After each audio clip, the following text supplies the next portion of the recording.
Signori, wara f'sar it-tajjeb nilqakom għal programm edizzjoni speċjali għal One News fejn minn hawn ftit ieħor mistennija li naqdu mal-Palazz il-Belt fejn il-Prim Ministru Robert Abela mistenni li ħabbar il-lista tal-Ministri għal kabinett il-ġdid tiegħu u jagħtihom il-ġurament tal-ħatra tagħhom. Sissa uffiċjalment għandna 25 membru tal-grupp parlamentari li se jinħatru fl-eżekuttiv tal-Gvern immexxi minn Robert Abela.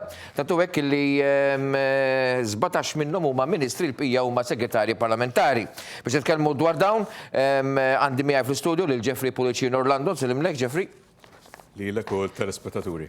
Mela, li spikkaw ovvjament Chris Fearn konfermat bħala deputat Prim Ministru, Ministru għas-Saħħa, Everest Bartolo Ċaqla għal Ministru għal Affarijiet Barranin u Ewropej, Edu Ċikluna baqa' fil-kariga tiegħu bħala Ministru għal Finanzi, Michael Farrugia Ċaqla mill-Intern mara l-Ministru għal Enerġija u l-Maniġġar tal-Ilma, Owen Bonnici Ministru għall-Edukazzjoni x-Xogħol kien fil-Ġustizzja. Jose Herrera sar Ministru għall-Wirt Nazzjonali l-Art u l-Gvern Lokali.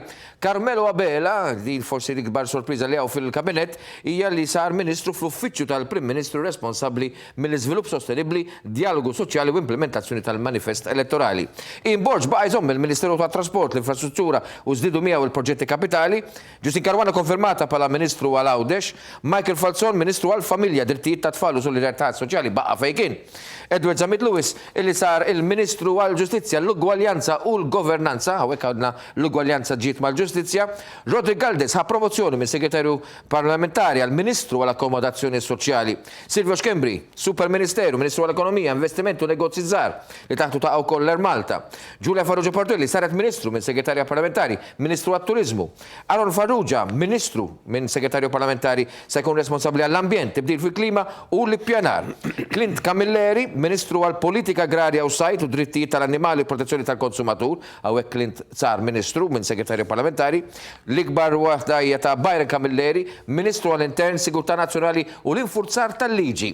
U mbagħad ovvjament il-lista ta' segretarja parlamentari għandha Stefan Zinzo Zoppardi, segretarju parlamentari għal Fond Ewropej fid-dan il-Ministeru għall-Affarijiet Barranin, Clayton Bartolo, segretarju parlamentari għas Servizzi Finanzjarji u l-Ekonomija Diġitali, Clifton Grima konfermat segretarju parlamentari għaż-żgħażagħ, l-Isport u l-Volontarjat u dan fih-dan il-Ministeru għall-Edukazzjoni, Chris Saġus, segretarju parlamentari għall-Artijiet u l-Kostruzzjoni, Silvio Parni, segretarju parlamentari għall-Anzjanità Attiva u Persuni b'Diżabilità, Rosjan Kutajjar, segretarju parlamentari għall-Ugwaljanza u Riformi fih-dan il-Ministeru għall-Ġustizzja, Deodo Battista konfermat segretarju parlamentari għall-Protezzjoni tal-Konsumatur, Alex Muscat segretarju parlamentari għall-ċittadinanza għall-Komunitajiet f'dan il-Ministeru għall-Intern. Lista twila, però tidher li l-iktar ħaġa li tispikka hija l-età medja hija żagħżugħa. Bażikament, Karlina Lonet, ħafna mill-individwi li jingħataw karigi importanti, dan finalment ħajkunu qed imexxu il-pajjiżna. Nafhom kważi fuq bażi personali, naf il-karatteristiċi tagħhom, strong points tagħhom. Forsi konna ċans aħna aktar nitkellmu issa fid-dettall aktar il-qudiem fuq persuna min ingħata l-inkarigu u forsi il-kwalitajiet tiegħu li waslu biex il-Prim Ministru jieħu deċiżjoni accordingly. Naħseb it-taħlita ta' talent, it-taħlita ta' enerġija li hemm qed jiggarantixxi li l-Partit Laburista jerbaħ l-elezzjoni mhux biss tas-sena 2023 imma anke l-elezzjoni tas-sena 2028. Vodri fl-opinjoni tiegħek Karlina u int żgur li meta nkunu pensjonanti, forsi nkunu qegħdin fi pjazza. Nibdu xi kienet qegħdin darba nkunu qegħdin taħt Gvern Laburista. Taħlita interessanti, taħlita ta' backbench kien donnu premjat u x'hekk.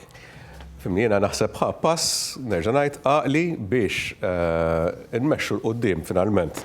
Iva, il-ġenerazzjoni żagħżugħa fost il-politiċi tagħna fih dan il-Partit Laburista, finalment id-deċiżjoni li ħa jirrifletti wkoll id-deċiżjoni li ħadu id-delegati fil-konfronti hawn meta għażlu kellhom għażla bejn żewġ kandidati validissimi. Naħseb żgur li iva fattura u lieni fid-deċiżjoni ta' ħafna delegati kienet, u ħafna tessarati f'dal każ, kienet l-età li mhux daqshekk avvanzata anke tal-Prim Ministru Robert Abela. Il-Prim Ministru Abela donnu qed jagħti saħħa kbira lill-soċjal. Konferma l-Michael Falzon jagħmel xogħol straordinarju fil-Ministeru mmexxi minnu.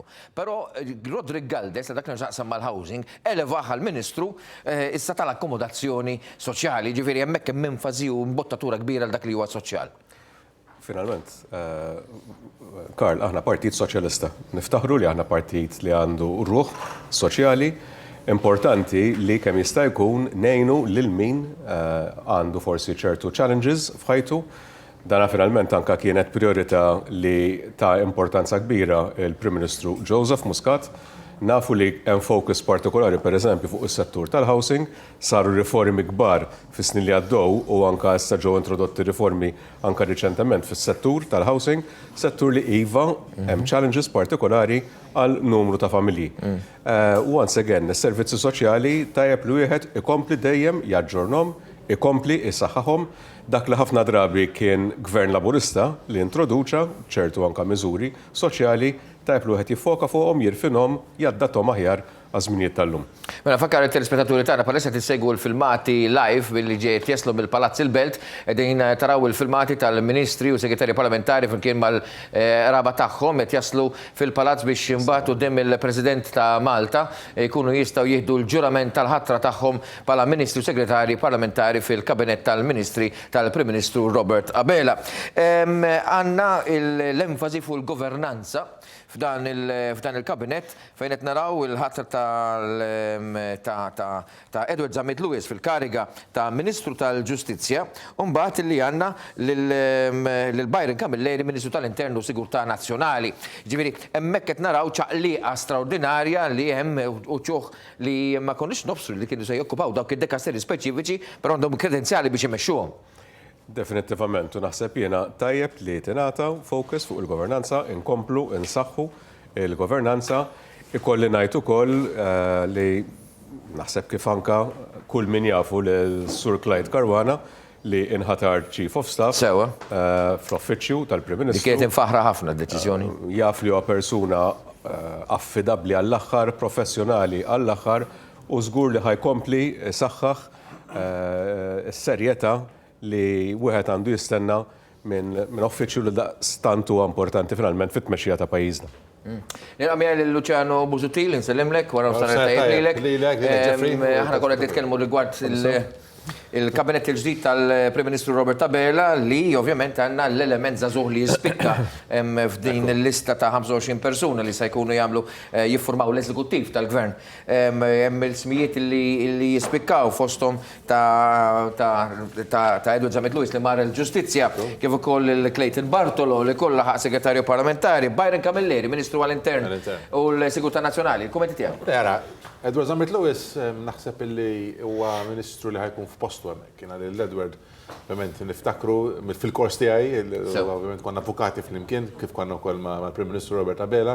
Ġifieri Edward Zammit Lewis se jkun qiegħed fl-ambjent tiegħu hemmhekk. Fil-ġustizzja li huma ovvjament jiffoka aktar fuq il-qrati u l-amministrazzjoni tal-qrati u dak kollu biex jaqsam mal-ġustizzja. Semmejt Clayton Bartolo, illi Clayton Bartolo wkoll kien jagħmel xogħol tajjeb u naħseb li l-Prim Ministru tagħ il-fiduċa propju għaliex naħseb li l-element żagħżugħ anki dan naħseb ikun ukoll qasam tiegħu biex jimraħ fih. Semmejt li xi ħadd ieħor Rozjan li ovvjament Rozjan tajjar ngħatat Byron Camilleri. Byron Camilleri li Byron impressjonani sinċerament meta ħa over bħala whip. U sinċerament ma kox nobsu li ħajħu daqsek over ma ħajħu ħajkun wib daqsek birridni fideħ. F'dak l-għandu xieqsam proċedura parlamentari u naħseb li dak ix-xogħol tiegħu bħala wib ġi premjat ukoll b'fiduċja fejn jidħol f'wieħed mill-iktar ministeri importanti u forsi wieħed mill-iktar ministeri li kien dak xi taħt il-lenti dal-aħħar żmien, allura għandu biċċa xogħol jibsa mhux ħażin imma nemmen li se jkun kapaċi iwettaqha kif għamel ovvjament meta kien wib dik il-biċċa xogħol li kellu jagħmel. Din se jkun qiegħed minn ta' quddiem net illi ħajkun qiegħed imexxi l-intern bl-aħjar mod possibbli. Ikkonfermati fil-karigi tagħhom id-Deputat Prim Ministru Ministru għas-Saħħa Chris Fern, għandek il-Ministru Ian Borch li ħa baqa' fit-trasport u l-infrastruttura, Justin Caruana baqa' tal-Għawdex. Insomma, għaw lista u Michael Falzon baqa' bħala Ministru għall-Familja, Dritti tat-Tfal u Solidarità Soċjali. Il-kommenti tiegħek fuq dan? Le, naħseb illi mhux se noqgħod ngħid xara daw baqgħu allura kienu premjeta x'kienu għamlu xogħol tajb u ħadd ieħor ma kienx. Ovvjament, meta inti tibda ċċaqlaq u din hija prerogattiva tal-Prim Ministru li inti tażel l-aħjar nies għal dak li taħseb inti. Bħal Prim Ministru li jkunu l-aqwa nies għal dak ix-xogħol partikolari, mbagħad meta tibda ċċaqlaq ħajċaqalqu ċertu affarijiet u probabbilment daw il-Ministeri ma ċaqalaqhomx għax ma kellux għalfejn iċaqalaqhom mhux għaliex huma għamlu xogħol tajb u ħadd ieħor ma għamilx xogħol kif suppost kellu jagħmlu. Nemmen li anke hemm ministri li kienu f'portfolio partikolari u s-sena ta' ieħor xorta waħda daw jidher li natalhom il-fiduċja tal-Prim Ministru li komplu jaħdmu fl-eżekuttiv, allura wkoll komplu jaħdmu favur in-nazzjon. Case in point Owen Bonnici minn Ġustizzja Samar Edukazzjoni li huwa wieħed mill-iktar portfolios importanti f'kull pajjiż. Budget li hemm. Żgur Karl li challenge partikolari li kellu l-Prim Ministru u d-deċiżjoni żgur li kien qed joħodhom fis-sigħat fil-jiem li għaddew kienet ir-rikkezza ta' talent ta' kapaċità li għandu fiħdan il-Grupp Parlamentari Laburista. Budri he was spoiled for choice. Żgur ma kienx deċiżjoni faċli, deċiżjoni li kelli jieħu biex jaqgħad dal-kabinet verament kif qed ngħidu formidabbli, imma kellu l-lussu tal-għażla. Tajjeb Budri ikolli ngħid li kull wieħed u waħda mill-membri tal-Grupp Parlamentari Laburista għandhom validità partikolari, kapaċitajiet partikolari. Issa, interessanti, per eżempju, hemm il-MEPA u l-planning li reġgħu ingħaqdu ma' xulxin, però l-Air Malta u t-turizmu kienu separati, ma' għażliet strateġiċi. Naħseb jien ma' għażliet strateġiċi speċjalment fejn tidħol l-Air Malta għax it-turizmu mux jiġifieri miexu waħdu għandek bżonn xorta direzzjoni, imma tant għandek momentum it-turizmu li sta jibqa' għaddej miexu waħdu. L-Air Malta hija case speċjali, case ad hoc għax ovvjament wieħed irid joqgħod attent fejn tidħol l-Air Malta deċiżjonijiet jittieħdu xi strateġija tintuża huwa suq li huwa diffiċli ħafna, speċjalment diġà għamlet effort kbir, improvement kbir l-Air Malta mill-situazzjoni li kienet għal dak li l-lum tinsab fiha l-Air Malta, u dan l-improvement dak it-tajjeb li sar, irid jibqa' wieħed iffokat fuq u jibni fuq, ma mhux sempliċement bajn turistika, ma aktar bajn ekonomija għaliex l-Air Malta hija wieħed mill-muturi ekonomiċi tal-pajjiż. Mhux sempliċement l-Air Malta biex iġib aktar turisti lejn pajjiżna għax it-turiżmu huwa l-akbar ekonomija, għax issa it-turiżmu huwa ekonomija fih innifsu f'pajjiżna ma mhux biss grazzi għall-Air Malta. Allura l-Air Malta trid ikollha fiha strateġija, deċiżjonijiet li joqtu lilha b'mod ekonomiku kif tolqot imbagħad lil pajjiżna. Naħseb li d-deċiżjoni kienet waħda qlija ħafna f'dak il-aspett. Fil-rigward tas-settur tal-ekonomija Superministeru ukoll Super Ministry taħtu wkoll allura l-Air Malta. Jiena ħeddimt mill-qrib ma' l-Onorevoli Silvio Xkembri minn hawnhekk nawgurali kun is-Segretarju Parlamentari inkarigat anke mill-Kunsill Malti għax-Xjenza u Teknoloġija u ifhimni very focused u driven tajjeb u żgur li ħajmexxi s-settur li inkarigat minnu il-qudiem. Ikompli jibni finalment fuq ix-xogħol kbir ħafna li sar mill-Ministru Chris Cardona fis-settur u anke mix-xogħol siewi ħafna li sar mill-Ministru Konrad Mizzi. Issa, hemm elevazzjoni minn segretarji parlamentari ta' Aron Farrugia, Clint Camilleri, li huma żewġ ministeri importanti, Ministeru għall-Ambjent Maran ta' Aron Farrugia, TD fi Klima u l-Ippjanar, Clint Camilleri mill-Agrikoltura u Sajt u Dritti tal-Animali Protezzjoni tal-Konsumatur, elevat Clint Camilleri. Ġifieri hemmhekk qed naraw żewġ ministri minn Għawdex ħajkunu jpoġġu fuq il-mejda tal-Kabinet. Ekku, naħseb dak huwa fiduċja wkoll Għawdex. Żewġ ministri għawċi. Fejn nifsu anki meta tara xaħat bħala Aron Farrugia, li minn segretarju parlamentari li għamel xogħol tajjeb ħafna f'dak li xaqsam fondi Ewropej u anki viżavi ma ninsewx li dak iż-żmien konna għaddejjin anke negozjati ta' Malta viżavi EU Brexit ukoll li għamlu xogħol tajjeb ħafna u naħseb illi meta wieħed juri li huwa kapaċi ovvjament imbagħad jingħata aktar responsabiltajiet. Ħajkollu għad ma naqra jibsa speċjalment fejn jidħol l-ambjent, imma nemmen li Aron Farrugia għandu l-kwalitajiet tajbin biex jaqbad il-barra mill-qrunu li l-problemi li jġib magħhom dan it-tip ta' ministeru ovvjament jkun jista' jgħalihom. Wera u hekk ukoll, Krista forsi ninterġetta, li għandu ideħ fuq il-polz tal-pajjiż. Moldri l-ambjent huwa iva suġġett li hemm naħseb jiena xewqa li jingħata aktar focus u l-fatt li allura issa l-ambjent jaqa' taħt ministeru ħajkun hemm focus partikolari ta' ministru fuq da' suġġett li tant huwa sensittiv u tant huwa importanti juri l-importanza li ħajjingħata lil dan is-suġġett minn dan il-gvern. Mela, Edward Cicluna, konfirmat Ministru tal-Finanzi, il-pari dej sodi jibqgħu. Inevitabli. Inevitabli. Inevitabli. Naħseb ħatkun diffiċli sostituih l-prof Xikluna eventualment, imma ma naħseb li kienet xi ħaġa fl-opinjoni tiegħi u mill-istima tiegħi li ma tistajx taħseb ħadd ieħor li jista' jieħu over il-prof Xikluna biex jifassal il-finanzi u l-budget tal-pajjiż. Giulia Farrugia, Ministru għat-Turizmu. Naħseb li kienet ukoll l-elevazzjoni għax jemmnu fil-kwalitajiet ta' Giulia vizavi settur li huwa daqshekk importanti għal pajjiżna. Stefan Zinto Zoppardi, segretarju parlamentari, responsabbli mill-Fondi Ewropej fi dan il-Ministeru għall-Affarijiet Barranin u Ewropej. Stefan, nafu kollega tiegħi fil-kors tiegħi wkoll bħala avukat ġifieri għandu kapaċitajiet tajbin ħafna u nemmen li ħajkun qed jagħmel biċċa xogħol tajba ħafna anke f'dan il-qasam u jkompli jibni fuq dak li jagħmel qabel Aaron Farrugia. Mela, Krista Ġusi konfermat ukoll segretarju parlamentari għall-artit u l-kostruzzjoni f'dan il-Ministeru għat-Trasport, Infrastruttura, Proġetti Kapitali. Din id-darba issa naraw dan il-segretarju parlamentari issa jgħaddi għal taħt ir-responsabilità ta' Ian Borg, kien ikkonfermat fil-kariga tiegħu, però żdiedlu wkoll Proġett Malta, pereżempju. Issa naraw issa li dan il-Superministeru ta' Ian Borg ħajkun fih issa kull ħaġa nistaqsam mal-iżvilupp f'pajjiżna li issa jidher streamlined kollu. Għax għandek focus u għallura anka tista' inti ħaġa tlaqqaħħa mal-oħra. Il-prioritajiet ta' settur li huwa allaċċat ma' settur ieħor, tajjeb, inti tkun tista' tiddetermina it-triq li għandhom jieħdu biex iwasslu kollha naħħari tiegħek. Jagħmel ħafna sens. Fir-rigward ta' Chris, Voldiri once again għandu esperjenza twila, ħdim direttament taħt Chris u t-tim tiegħu. U l-kostruzzjoni għal-kelma importanti. Kostruzzjoni. Nagħtu importanza għax naħseb once again. Et nuru li anka x-xewqat ta' The Man in the Street nisimgħuhom u iva l-kostruzzjoni huwa settur l-industrija tal-kostruzzjoni huwa settur importanti ħafna f'pajjiżna imma żgur li l-koll li aħna naqblu fil-fatt anka ngħatat focus mill-Prim Ministru Joseph Muscat fir-rigward ta' dan is-settur li għandha tiġi irregolamentata, irregolarizzata ferm aktar mill-li forsi kienet fil-passat. Alex Muscat, segretarju parlamentari għal-ċittadinanza u l-komunitajiet fi il-Ministeru għal-Internu Sigurtà Nazzjonali l-infurzar tal-liġi.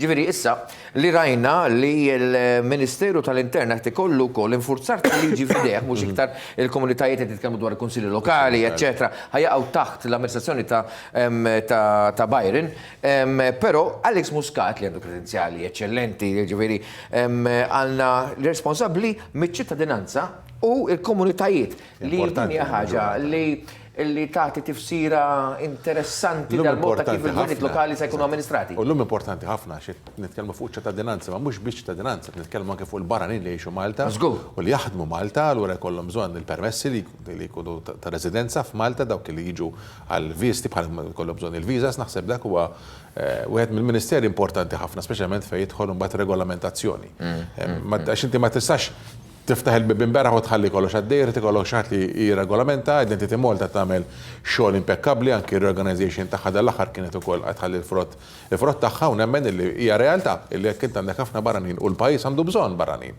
li jiġu jaħdmu, allura inti trid ikollok xi ħadd li jieħu kontroll u naħseb qabża li nistgħu forsi nifokaw fuqha fir-rigward ta' dan il-suġġett li qed titkellem fuq Luċjano.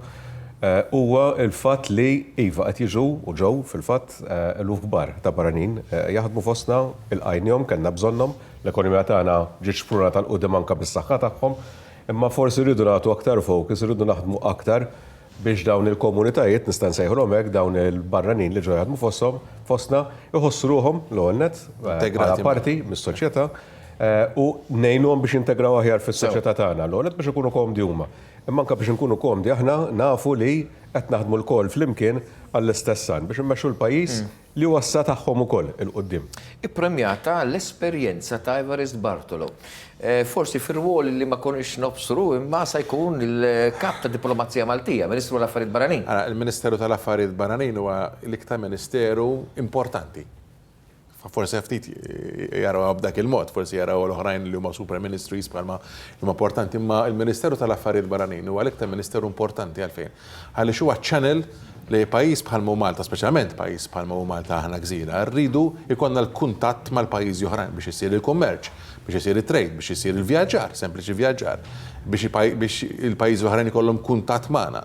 U meta nitkellmu fuq Ministeru tal-Affarijiet Barranin, mhux qed nitkellmu biss Palazzo Parisio. Sewa. Meta nitkellmu wkoll missjonijiet tagħna diplomatiċi, il-konsolati. Il-xogħol xi jsir biex tiswija ta' reputazzjoni. Il-Maltin li jgħixu barra, għax il-Maltin li jgħixu barra, dinja kollha, ġifieri. Nista' forsi niġbed l-attenzjoni wkoll għal fatt li sar żvilupp anka fih dan il-Ministru tal-Affarijiet Barranin li sar anka il-Ministeru tal-Affarijiet Ewropej. Hemm raġuni għalfejn U naħseb jiena forsi u dara tajjeb li wieħed jagħmel aċċenna l-fatt li f'sitwazzjoni fejn pajjiżna saret ħsara tremenda għall-image tagħna fuq livell Ewropew, fuq livell anka internazzjonali li jkollok il xi ħadd tal-istatura, tal-maturità, ta' ir-responsabilità u l-affidibilità ta' Evarist Bartolo żgur li awgura tajjeb biex dawk l-isfidi li għandna biex aħna nerġgħu nerbħu lura ir-reputazzjoni tajba u mistħoqqa li għandu jkollna tajjeb ma jistax ikun għażla aħjar fl-opinjoni tiegħi. Nafu once again mill-qrib l-Everest u tajjeb li jingħata focus għal dan nerġgħu ngħidu. Il-challenge partikolari li għandna m'hemm ħadd aħjar fl-opinjoni tiegħi li jista' mmexxina quddiem f'dak ir-rigward. U hemm raġuni oħra fejn se jingħadu għax ma ninsewx li l-Prim Ministru ta' qabel Joseph Muscat kien firet European Affairs mill-Foreign Affairs invista tal-Presidenza tal-2017. Mallum il-ġurnata jagħmel sens li ġej ngħaqad għalfejn. Speċjalment meta għandek sitwazzjoni bħal Ingilterra li ħatoħroġ fl-aħħar xahar il-Brexit u dak il-negozjati kienu tisjuru kollha minn dak il-segretarjat parlamentari minn dak il-Ministeru. Issa meta aħna bħala pajjiż ħajkonna biss relazzjonijiet bilaterali wkoll mal-Ingilterra, ikun tajjeb li dak li ġie assimilat dak is-segretarjat parlamentari jiġi awtomatikament ħaġa waħda mal-Ministeru tal-Affarijiet Barranin ukoll. Dik hija naħseb hija deċiżjoni strateġika. Anka Voldri storikament pajjiżna u da partikolarment Partit Laburista anka fil-passat dejjem tkellimna fuq l-importanza li pajjiżna iservi ta' pont u kif fil-fatt serva ta' pont bej pajjiżi pereżempju min-naħa tal-Afrika, partikolarment l-Afrika ta' fuq u l-Ewropa. X'hemm aħjar li jkollok dan il-rwol importanti ħafna li għandu jkollna li għandu jista' jkompli jibni fuqu. Pajjiżna milli jkollok allura Ministru wieħed jieħu ħsieb iż-żewġ setturi. Interessanti wkoll.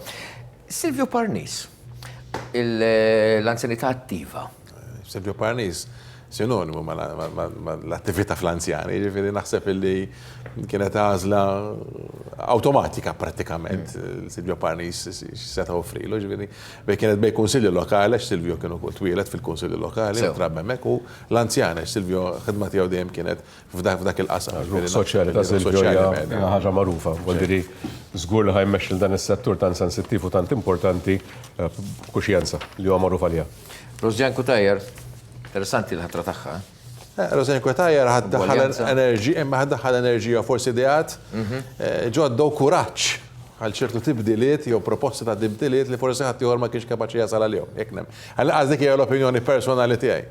Hekk naħseb. L-entużjażmu li għandha Rosjan żgur li kwalunkwe dikasteru li tiegħha f'idea. U sa jkun Prim-Ministru Ormi, għandek segretarju parlamentari Ormi hija wkoll. Ma nafx hekk hemm xi ħadd ieħor minn ħal-Ormi wkoll. U daw sa nofsinhar mela kieku sa Intant l-istqarrija tal-Uffiċċju tal-Prim Ministru jgħid li l-Kabinett il-ġdid jirrikonoxxi s-suċċess ekonomiku tal-pajjiż u jikkonferma r-rieda tal-Gvern li jindirizza aktar l-aspirazzjonijiet ġenwini tal-familji u t-titjib soċjali tal-komunitajiet fost oħrajn oqsma bħala akkomodazzjoni soċjali, l-wirt nazzjonali, protezzjoni tal-konsumatur u dritti tal-annimali li tellgħu fuq livell ministerjali. Il-ġustizzja u l-governanza kif ukoll l-ambjent u l-ippjanar ġew ikkonsolidati f'Ministeru wieħed fil-waqt li forzar tal-liġi nata responsabilità ministerjali flimkien mal-internu sigurtà nazzjonali. L-oqsma Ewropej u barranin naqdu f'dekasteru wieħed biex pajjiżna jimplementa b'mod aktar effettiv il-ħidma tiegħu barra minn Malta. Spjegata aktar minn hekk ma tistax tkun. Naħseb għandna qassemmejna fil-fatt is-settur li huwa tant huwa settur importanti f'pajjiżna, il-wirt kulturali tagħna, il-wirt storiku tagħna li issa anke ġie elevat allura l-Ministeru. Żgur li hemm naħseb jiena diffiċli biex wieħed isib xi ħadd aktar edonju għal dan is-settur partikolari daqs Jose Herrera ħabbib personali. Veru. Li he lives and breathes history and culture.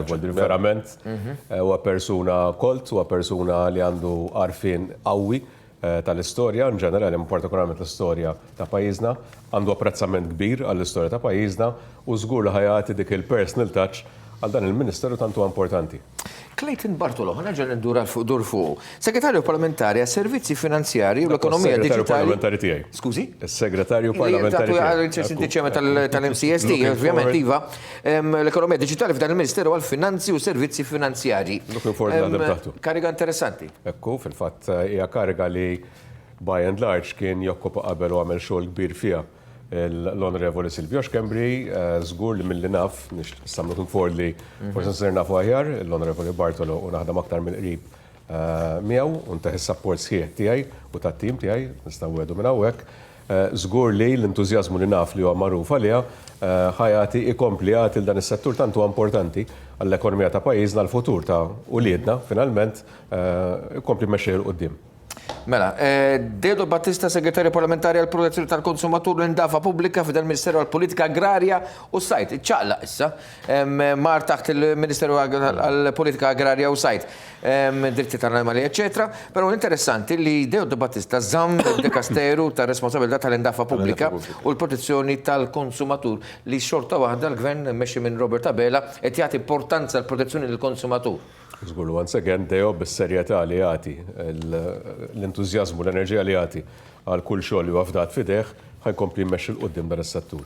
Jiena ma nafx id-direttur forsi għandux il-filmati jekk waslux għax dalodu huwa dieħel lejn Kastilja il-Prim Ministru Robert Abela twaqqaf mill-ġurnalisti fejn kienet jagħti l-kummenti tiegħu dwar diversi affarijiet. Issa il-ġurnalisti ovvjament kienu hemmhekk kien hemm tal-istampa tal-Partit Nazzjonalista li ovvjament iridu jistaqsuh mistoqsijiet dwar Kiċ Kembri dwar l-affarijiet. Iridu jkomplu jkaxklu dawn il-negattivitajiet li jridu jagħmlu stampa negattiva bl-iskop li jfixklu fil-ħidma ta' Robert Abela. Però interessanti il-mod ta' kif wieġeb il-Prim Ministru Robert Abela.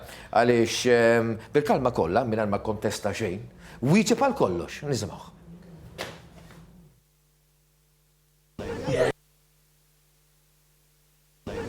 Fl-aħħar jidher li Kiċ Kembri sab il-mobile biex jitkellem ma' deputat tiegħek. Saqsejt x'ġara x'kienet id-diskussjoni. Min qal li tkellem ma' deputat tiegħi? Daħlu fl-istess ħin fuq tip ta' messenger li huwa segret. Minix informat li huwa hekk. Ma daħlu fl-istess ħin oret. Kiċ Kembri sab il-mobile tiegħu. Tkellimt ma' Ma Kiċ Kembri assolutament le. Mhux ħadd titlob spjegazzjoni. Minant Kiċ Kembri ma tarax. Jiena ma nikkomunikax ma' Kiċ Kembri. Għandek erba MPs minn tiegħek li huma taħt investigazzjoni oħra. 3 MPs, 3 minnhom huma investigazzjoni kriminali, inquiry kriminali fuq tal-Vitals u għandek il-Prim Ministru l-antik qiegħed taħt investigazzjoni tal-Kumitat Permanenti, Kummissjoni Permanenti kontra Korruzzjoni. Tinkwetak di? Il-Prim Ministru l-antik qiegħed taħt investigazzjoni Investigaw il-Permanent Commission Against Corruption. Ma nafx minix informat, jiena ma nkunx informat xiġri qudiem il-Kommissjoni. Qed jinvestigaw dwar teħid ta' jew allegat teħid ta' regali minn Joseph. F'kull każ għal dak li huwa dwar l-inkjesta maġisterjali hemm proċess li huwa għaddej, hemm biss allegazzjoni, imma allegazzjoni li mhijiex ippruvata. Jiena skont il-deċiżjonijiet li jittieħdu jekk ikun hemm. Li mhijiex ara l-inkjesta dwar l-inġenere, mhijiex investigazzjoni kriminali, hija inkjesta fejn jkun hemm fact finding u jiġu miġbura il-provi jekk ikun hemm. S'issa hemm allegazzjoni biss. Jien ma nistax għal kull darba li tidħol allegazzjoni nieħu deċiżjonijiet li naħtar jew ma naħtarx Ministru. Naħseb hija ċara li m'hemmx investigazzjoni kriminali tinbeda mill-Pulizija. Prim Ministru, kif li daw ta' xogħol issa? Soddisfatt, impenjattiva ħafna l-biraħ ħriġt f'nofs il-lejl minn hawnhekk, jiġifieri llum ħad tkun ġurnata oħra impenjattiva, inkomplu naħdmu u nagħmlu l-ġid tal-pajjiż. Jingħalaq il-Kabinett Prim Ministru. Dak tkunu tafu żjed tard. Prim Ministru, ħajkun hemm numru ta' MPs forsi anke li kienu fil-passat ministri jew segretarji parlamentari li ħajspiċċaw forsi backbenchers jekk nistgħu nemmnu l-aħbar li ħireġ. Daw il-backbenchers ġodda se jkun qed jieħdu xi konsulenzi taħt il-gvern biex. Ejja naraw jingħalaq il-kabinett l-ewwel u wieħed jimxi minn hemmhekk imbagħad. Matthew Paul li xtaqt ngħidlek rigward il-pożizzjoni ta' Joseph Muscat naħseb li qed issemmi inti u xek kont qed tirreferi. Ejja naraw ikollux kariga eżekuttiva l-ewwel u wieħed jimxi minn hemmhekk. X'naħseb hija ftit prematura qisu qed tikkonkludi li se jkollu kariga fl-eżekuttiv. Ejja nistennew.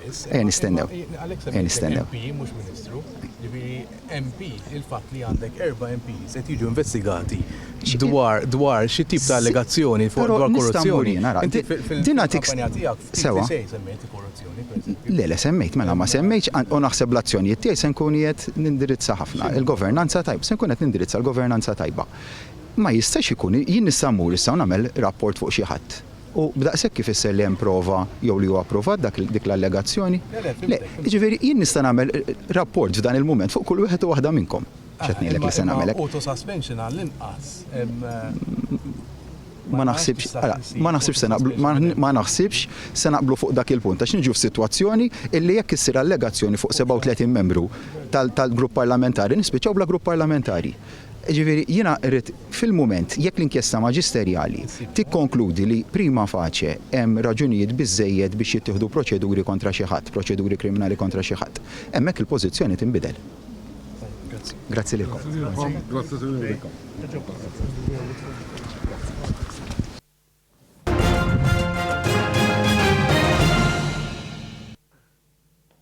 Dak kienu kummenti tal-Prim Ministru dal-ħodu diħel fil-Berġa ta' Kastilja biex jibda l-ġurnata ħidma tiegħu. Ovvjament rajna l-elokwenza li bija wieġeb il-Prim Ministru Robert Abela li mingħajr eżitazzjoni wieġeb għal kollox. Ovvjament kien qed jagħti spjega wkoll għal ħafna mistoqsijiet li jippruvaw jagħmlu ġurnalisti għal rigward ta' diversi kwistjonijiet. Intant aħna qegħdin nistennew li naqdu dirett mal-Palazzi l-Belt Valletta fejn ma naftu ħin ieħor il-President ta' Malta George Vella se jagħti l-ġurament tal-ħatra lil 27 membru tal-Eżekuttiv il-ġdid li minnhom 17 huma ministri, ħut minnhom kienu elevati mis segretari parlamentari fil-amministrazzjoni li preċedenti, imexxija minn Joseph Muscat, u saru minn segretari parlamentari għal ministri u oħrajn ministri ġodda u segretari parlamentari ġodda. Jeffrey u Luciano Busuttil huma l-mistednin tagħna fil-studio. Interessanti. Insomma, interessanti, skonna diġana fuqa matul dawn l-aħħar sigħat il-konferma tad-Deputat Prim Ministru Ministru għas-Saħħa Chris Fern li fisser ħafna wkoll fil-kabinet tal-Prim Ministru Robert Abela. Jiena il-Chris Fern, il-Chris inni nafu snin, vodri konna l-Università ma' xulxin, napprezza l-professjonalità u anke ħdimna flimkien tul dawn l-aħħar snin kemm ilu Ministru tas-Saħħa fuq xi proġetti partikolari. Kulħadd japprezza l-professjonalità tiegħu, l-organizational skills tiegħu. Żgur li ħajkompli jagħti kontribut kif diġà ta' kontribut mhux biss fid-dikasteru li r-reġa' ġiftat fidejh dak huwa sinjal ta' fiduċja, dikasteru importantissimu tas-saħħa li għamel tibdil fenomenali fih, imma anke fir-rwol potenzjalment ta' Deputy Prime Minister. Li nixtieq nikkummenta ħnajda bit-bissima di, wadri in-negattività hija ħasra li jmexxu l-politika tagħhom biha il-Partit Nazzjonalista li waslet għal ukoll li tat kontribut, mhux biss ovvjament dak li ta' kontribut għal telfa elettorali ma' s-siċċa wara l-oħra tal-Partit Nazzjonalista jidhru ħajbqa' għaddejjin biha, wadri jiena naħseb ma nafx hekk hux bħali inti Karl tul dawn l-aħħar 3 ijiem kemm ilu maħtur bħala Prim Ministru Dr. Robert Abela, rajna Voldiri qed jipprova jiggranfaw saħansitra anke fuq l-apparenza tiegħu. Issa ikolli ngħid Voldiri forsi nisa jista' jipprezzaw żbuħija tar-raġel iktar minni. Raġel attrajenti, a handsome man. Ħaġa ħażina li huwa raġel attrajenti wkoll xiridu jkollna xi ħadd. Ma tistax iġibha żewġ mal-oppożizzjoni. Wiċċu qarras Voldiri su għadu kif kienu mija bħal xi dik il-każa kontinwament Voldiri. Bir-rispett kollu Voldiri, it is ridiculous. Verging on the absurd. Inti anka saħansitra s'attakka il-Prim Ministru għax huwa raġel derġa' ngħidu attrajenti, it's ridiculous. Voldiri dana saħansitra għax għadu m'hemm xejn fuq ix forsi taqbad u tnittef tajjeb anka saħansitra fuq din attakkaw. Give the man a chance. Dan finalment huwa is-CEO ta' pajjiżna il-koll. Nazzjonalisti, laboristi. Sfortunatament kien hemm ċertu iva ċirkostanzi nkunu maqtwajn mir-realtà jekk ma nammettux li kien hemm ċertu ċirkostanzi li waslu biex saret ħsara lil pajjiżna li huwa tagħna l-koll. Nazzjonalisti u laboristi. Importanti issa nibdu ħabel wieħed biex kemm jista' jkun irreġgħu il-pajjiżna il-qudiem fit-triq it-tajba. Luciano.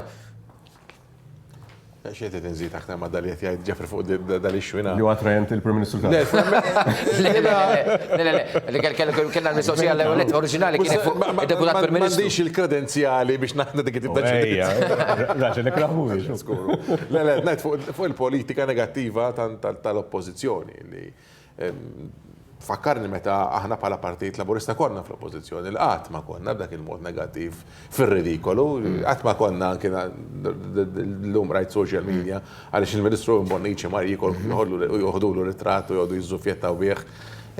Ma b'dak il-mod, in-nies inti qed nibuttom mhux qed tipprova tiġbidhom lejk. Xi drabi tistħajl sinċerament. Good luck għalina bħala Partit Laburista, imma Imma l-pajjiż jixraqlu aħjar. Ħanerġgħu nsemmu dik il-famuża pjazza li ħankunu qegħdin fiha jiena u int Karl meta nixxieħu nkunu qegħdin nieħdu kukra hemm Partit Laburista fil-Gvern. Tajjeb anke b'dawn il-pantomimi tal-Partit Nazzjonalista, tajjeb tal-Oppożizzjoni, tal-Midja tal-Partit Nazzjonalista. Tistħajlek xi drabi meta tismagħhom jitkellmu, isek qiegħed ġo pjazza. Dawk l-erba' minn nies li ma jkollhomx jagħmlu, jkollhom whatever taħt spallihom. Joqgħdu jgħidu bin-nies biss. U vedi jsibu fuq ix jgħidu hekk inti tgħaddi llum flok aħmar u għadda flok aħmar illum. Jekk l-għada tgħaddi bi flok blu, ma ħej, għadda bi flok blu. Dak it-tip ta' oppożizzjoni, dak li ħadd offri inti lill-poplu biex tipprova tikkonvinċih li potenzjalment xi darba forsi f'din is-century, f'dan is-seklu, inti terġa' tieħu l-gvern f'idejk, hekk ħadd ikkonvinċihom in-nies. Bir-rispett kollu. Jaqgħu fl-assur. Nagħmel parentesi żgħira fuq l-oppożizzjoni għax mhux m'għandniex għalfejn noqogħdu neħlew nitkellmu fuq l-oppożizzjoni f'dan il-mument. Le fil-fatt ta' għal-fatt li Delija l-bieraħ iffaħħar it-tluq ta' Simon Busuttil għal-fatt li se jmur issa bħala Segretarju Ġenerali tal-Partit Popolari Ewropew. U minfloku se jkollu aktarx lil David Teke, ġifieri mittaġen għal ġonnar dan bniedem jew beżżul jew miskin ma nafx. Imma insomma, staqsejtkom fuq il-Deputat Prim-Ministru Chris Fern. Naħseb li Chris Fern wara x'kapaċi jagħmel bħala Ministru tas-Saħħa mill-ewwel ġranet illi over ministeru mill-aktar importanti f'kull pajjiż u nemmen li Chris Fern għamel improvements kbar fejn jidħlu l-qasam tas-saħħa speċjalment dak li l-pazjenti jirċevu anke bħala mediċini anke fil-lista kbira ta' mediċini li jidħlu li jittieħdu b'xejn naħseb li l-kwalitajiet tiegħu bil-fors kellhom ikunu apprezzati u jiġu inklużi f'dan il-kabinett u nemmen li jekk forsi anke ma kienx hemm aċċettazzjoni mal-ewwel wara xufik forsi kienet għadu ftit żmien u wara l-elezzjoni ta' takap imma nemmen li il-Prim Ministru naħseb li ikkonvinċew u anke ra li Chris Fern ikun parti minn dan il-tim ta' kabinet. U messaġġ importanti ħafna li jekk nista' forsi ngħaddi kumment għall-aċċjat ma dan qallu ċjano. X'differenza tajjeb, x'differenza bejn iż-żewġ partiti. X'differenza? Bod dak kien hemm elezzjoni ta' kap. F'ċirkostanzi b'sal pajjiżna ħankunu saqajna marat. Ħanammettu għal fatt li dan kien hemm elezzjoni għal leader ġdid ta' partit u ta' pajjiż tajjeb f'ċirkostanzi iva challenging ħafna għal pajjiżna seamless. Mhux ħanajdu li ma kienx hemm kompetizzjoni, mhux ħanajdu li ma kienx hemm naħa oħra, mhux ħanajdu li ma kienx hemm iva, mela le. Eluf ta' tesserati. Eluf ta' tesserati. Id-diskors li għamel fil-kongress għal ma rridx nisma' aktar minn nista' Chris u minn nista' Robert. Mela kien hemm eluf ta' tesserati li justifiably kellhom ammirazzjoni tajjeb għal Chris Fern. Kien hemm eluf oħra inkluż jien li kellhom ammirazzjoni aktar profonda għal Robert Abela. Saret l-għażla bejn żewġ kontendenti li jkunu b'saħħithom ħafna. Imma smajna ħna bit-tajjir u bil-backstabbing u bil-bsatem fir-roti li kien hemm bejn kandidat u ieħor meta kien hemm il-leadership election l-elezzjoni tal-kap għall Partit Nazzjonalista li baqgħet għaddejja saħansitra s'issa spiċċa maqsum partit. Spiċċa għandek issa kap ta' partit li ħajspiċċa fl-Ewropa, nittama falla li juża l-pożizzjoni tiegħu d-darba hekk alla jrid li jagħmel il-ġid biha għal pajjiżna issa. Mhux jieħu l-okkażjoni qiegħed issa bbażat l-Ewropa biex forsi jkompli fitriq li issa mexa biha s'issa sallum il-ġurnata. Għandu okkażjoni unika. Simon Busuttil issa għandu pożizzjoni verament importanti. Nawguralu minn hawn nittama falla dik il-pożizzjoni se juża l-ġid ta' pajjiżu. Mhux jagħmel ħsara finalment il-kompatriotti tiegħu u l-uliedu bil-reputazzjoni ħażina ħafna li iva hu personalment un nies li mdawwar bihom, inkluż David Kaza tajjeb biex jipprova jippromuovi fuq livell Ewropew tajjeb. Il-mintafu sa seġalih. Skużi? Il-mintafu sa seġalih. Mhux hekk. Issa stajt ngħidilkom di għax meta nara. Ottimist.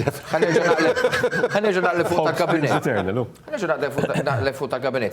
Il-fatt li Rodrigo Galdis kien elevat għal Ministru responsabbli għall-akkomodazzjoni soċjali tikkumbaċa ħafna mal-politika li beda jipproponi Robert Abela waqt il-kampanja elettorali tiegħu illi jagħti ħafna enfasi fuq l-akkomodazzjoni affordabbli li hija differenti minn akkomodazzjoni soċjali, però l-affordabilità per taħt dan il-Superministeru, ġifieri hawnhekk qed naraw ħafna riformi fejn dan l-awtorità dwar l-akkomodazzjoni soċjali. Żgur aħna ħan niffaċċaw realtà għalhekk ma nieħdux ħsiebha. Permetti li ftit. Jidher li wasal il-Prim Ministru fil-Palazz tal-Belt Valletta akkumpanjat hemmhekk mill-istaff tiegħu u se naraw minn hawn ftit ieħor biex immorru live biex jitkellem dwar il-ħatra tal-Ministri tiegħu. Ovvjament telegrafikament qabel ma nikkollegaw għal diskors tal-Prim Ministru Robert Abela. Kontet ngħid huwa importanti li realtà li nistgħu niffaċċjaw meta għandek il-suq tal-kirjiet huwa liberu.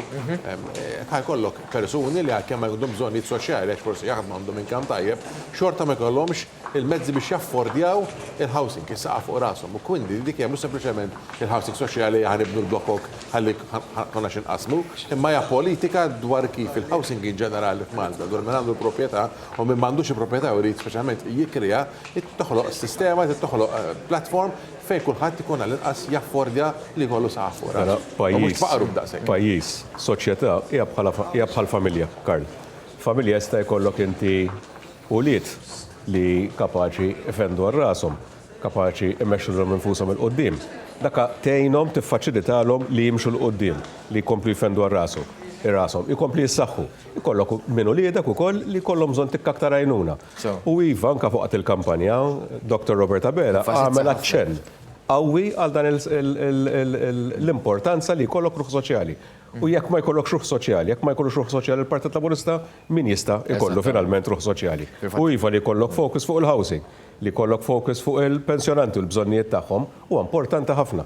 Għax finalment inti kif jista' jkollok soċjetà li timxi b'mod seren il-qudiem jekk inti ma tkunx qed tieħu ħsieb il-dawk li verament għandek tieħu ħsieb. Apparti li sostna wkoll waqt il-kampanja tiegħu li jrid jeżiġi li l-mediċini għall-anzjani jkunu kollha b'xejn li huwa pass importanti. Dan huwa challenge. Pajjiżna jaffordjallu l-ekonomija tagħna. Dan huwa challenge li issa ppreżenta lill-Honorable Chris Fern bħala l-Ministru tas-Saħħa u żgur l-Honorable Chris Fern ħajkun kapaċi immexxi iva anke din l-inizjattiva l qudiem. Ekku, mela tissegwu l-filmati live mill-Palazz il-Belt Valletta fejn rajna l-wasla tal-Prim Ministru Robert Abela, issa hemm il-tim kollu ta' l-Eżekuttiv li se jifforma l-Kabinett tal-Ministru Segretarji Parlamentari ta' dan l-Eżekuttiv il-ġdid li mill-lejla stess wara l-ġurament ovvjament se jkun hemm l-ewwel laqgħa tal-kabinett tiegħu fejn ovvjament se tkun spjegata issa l-politika li se jkun qed jimxi biha il-Prim Ministru Robert Abela. Ovvjament waqt din il-ċerimonja tal-ġurament tal-ħatra tal-Ministru Segretarju Parlamentari mistennija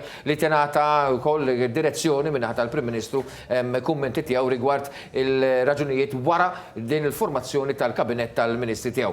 Magħna fl-istudju biex tikkummentaw anki wara li ngħata l-ġurament tal-ħatra Jeffrey Pulicino Orlando kif ukoll Luciano Busuttil, nittama li tibqgħu magħna li segwu din ix-xandira diretta. Forsi nisimgħu aktar l-awdjo min-naħa tal-Palazz ta' x'qed jiġri hemmhekk. Le, hemm l-istennija ovvjament issa biex jidħol il-President ta' Malta bl-iskop li jagħtibidu għal din iċ-ċerimonja tal-ġurament tal-ħatra lil dawn il-25 membru tal-Eżekuttiv tal-Gvern immexxi minn Robert Abela. Huma żminijiet interessanti, jiġifieri dan il-pajjiż donnu anke wieħed jaqra l-gazzetti jew jisma' reazzjonijiet tan-nies barra fit-triq illi donnu hawn tiġdid entużjażmu biex naraw dan il-pajjiż jerġa' jitlaq u jkompli fit-triqtu fejn kien, mhux biss ritorna n-normalità, iżda ejja l-kickstart ejja tlaqna. Anki fil-kabinett, ek tinnota il-Carmelo Bera taħ ministeru, l-uniku ministeru f'Kastilja stess, li forse ma kienx eżistenti qabel, li inti għandek l-implementazzjoni ta' manifest elettorali, xogħol li kien qed isir minn Lewis Grech u kien qed jara dak kollu li qed jiġri. Però mbagħad għandek ukoll oħrajn għandek il-sustainable growth, per eżempju, li hija importanti ħafna x'inti tista' tikber tajjeb, imma jekk inti bħal m'għandek gaffa ma jkollix il-brejkijiet, mhux tibni ma tkisser. Wieħed irid joqgħod attent ukoll kif nikbru ma b'mod sostenibbli. Ħajkun hemm ukoll ħafna l-Ministeru riformi, ġifieri riformi kollha li jridu jsiru, jgħaddu propju minn dal-Ministeru li qed propju mal-uffiċċju tal-istess Prim Ministru li huwa naħseb manifest elettorali importanti ħafna. Fil-fatt il-Gvern Laburista jagħti importanza kbira li twettiq tal-manifest elettorali dan nistajjena voldiri nagħti xhieda għalih għax hemm proġetti partikolari li ġew imwiegħda fil-manifest elettorali li jkun parti minnhom s'issa u naf x'aċċennem sapportem biex dawn il-proġetti jiġu mwettqa fil-ħin u dan huwa xi ħaġa li ta' min wieħed japprezza. Voldiri wieħed jiftakar li jkollok manifesti elettorali ta' gvernijiet nazzjonalisti fil-passat li jkunu sempliċement dak li jdoqqu għal widnejn min ikun, u mbagħad ikollok jien naf over 50% mill-wedijiet elettorali laqqas biss ikun hemm mhux ma jiġux imwettqa, laqqas biss ikun hemm attentat remot li jiġu mwettqa. U over and over and over again. Sa tmiem mill-amministrazzjoni ta' Joseph Muscat diġà twettaq madwar 70% tal-manifest elettorali. 70% f'sentej huma straordinarji ġifieri. Once again, voldiri bħali u bħalek Karl u bħal Luciano, vuol ilna nsegwu l-politika lokali għal snin twal. Vuol dan tara xi drabi kważi cut and paste tajjeb minn programm elettorali għal ieħor ta' gvernijiet nazzjonalisti. Ma jiġux affarijiet wedit li ma jiġux imwettqa, wedit li sempliċement tagħmilhom għal-mument biex inti terbaħ is-simpatija tal-votant. Apparti l-audit li tisir mill-kap ta' ċivil Mario Gutajjar li jagħti rendi kont sena b'sena għal dak kollu li qed jitwettaq mill-budget ta' kull sena u il-manifest elettorali ġifieri mixin pari passu ma' xulxin. Kull xahar ikun hemm laqgħat. Inkredibbli. Li jiġu warajna jsuqna biex kemm jista' jkun u hekk għandu jkun. Xar ikun hemm laqgħat il-Ministeri jiltaqgħu biex jgħidu x'sa minna s'issa. Sa xar. U jidher li Lewis Greka jinżamm bħala konsulent tal-Uffiċċju tal-Prim Ministru, jiġifieri hija importanti wkoll li the wise man jibqa' hemmhekk.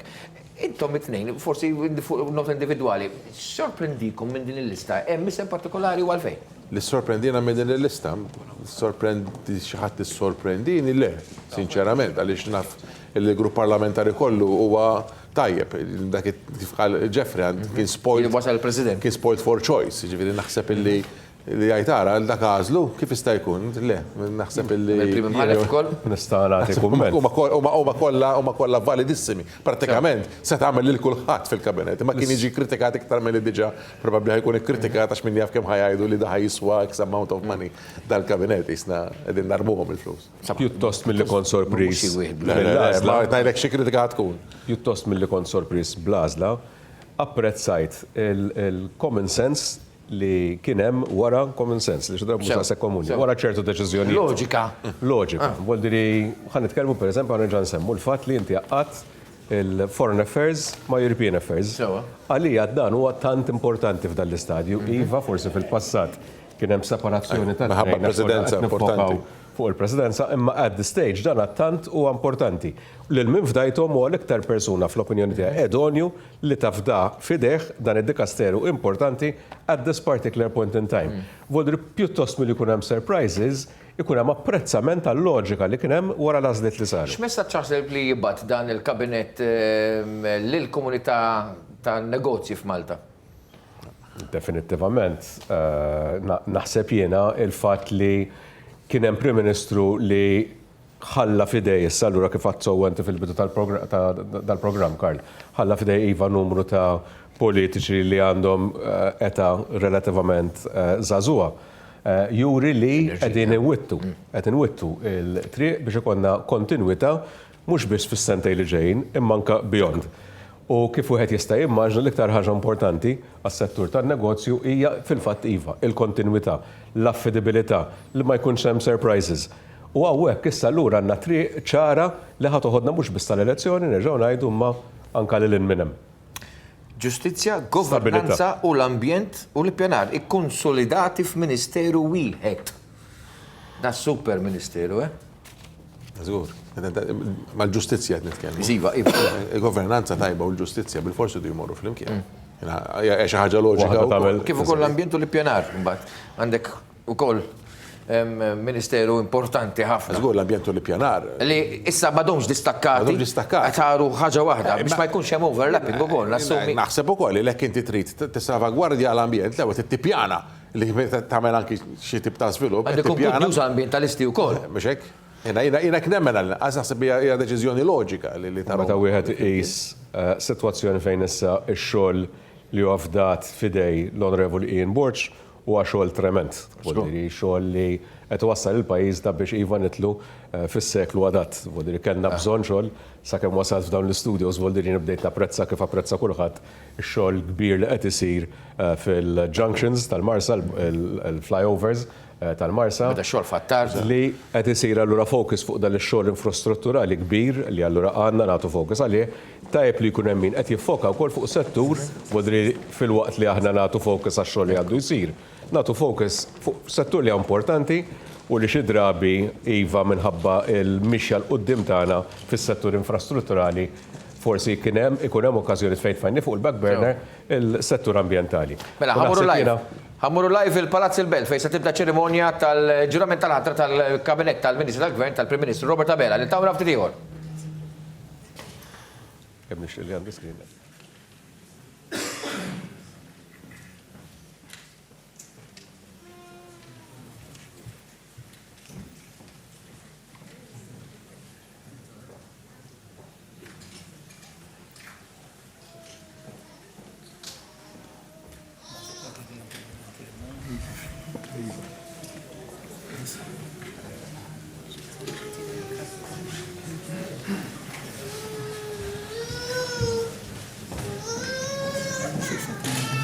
Mela. Għawek qed naraw il-filmati qed jaslu, nistennew il-wasta tal-President George Vella fis-sala tal-Ambaxxaturi fejn qed naraw il-Prim Ministru Robert Abela flimkien mal-Prim Imħallef u l-Segretarju Permanenti il-Kap tal-Uffiċċju ta' Segretarjat tal-Prim Ministru Clyde Caruana. Naraw il-Ministri u Segretarji Parlamentari miġburin fuq il-siġiet ta' qudiem u flimkien mal-familjari tagħhom illi minnaw ftit ieħor sejdin disejħu wieħed biex jieħdu l-ġurament tal-ħatra bħala Ministri tal-Gvern immexxi mill-Prim Ministru Robert Abela. U għal dastant ovvjament qed naraw il-Prim Ministru jidher frisk u għadu minkejja li kien għamel sigħat twal jaħdem f'Kastilja u jinnegozja mal-membri tal-grupp parlamentari tiegħu xorta waħda jidher mimli enerġija u lest biex ikompli ġurnata ħidma. Naraw il-Sinjura Dottoressa Lidja Abela li edha biswit il-Deputat Prim Ministru għas-Saħħa ikkonfermat fil-kariga Chris Fern. Ovvjament, mbagħad issa naraw ukoll l-uċuħ ġodda li se jiffurmaw issa il-Kabinett tal-Ministri tal-Gvern illi se jkunu ukoll qed jiffurmaw dan il-Kabinett tal-Ministri tal-Prim Ministru Robert Abela. Nistennew ovvjament il-wasa tal-President George Vella. Naraw ukoll sur Mario Kutajjar, il-Segretarju Permanenti Ewlieni tal-Gvern, illi ovvjament taħtu responsabilità li jara issa l-amministrazzjoni tal-kull ministeru u segretarjat parlamentari. Kien hemm ovvjament uħud mill-ministri li kienu konfermati fil-karigi tagħhom fosthom il-Ministru Edward Cicluna, kif ukoll il-Ministru Michael Falzon, il-Ministru Justin Caruana li konfermat ruħa pala Ministru għal-Għawdex, naraw ukoll is-Sur Ray Barbara li mal-Prim Ministru Joseph Muscat għadda biex ikun is-Segretarju Privat ukoll ta' Robert Abela. Però interessanti ukoll li dan il-Kabinet tal-ewwel darba fl-istorja se jkollu żewġ ministri għawċin, żewġ ministri full-time, Justin Caruana kif ukoll il-Clint Camilleri, illi minn segretarju parlamentari issa kien elevat għal kariga ta' Ministru responsabbli għal politika agrarja u l-ambjent u hemmhekk se naraw illi se tkun interessanti issa dan l-enfasi li tisir fuq il-Gżira ta' Għawdex b'rappreżentanza politika b'saħħitha ħafna.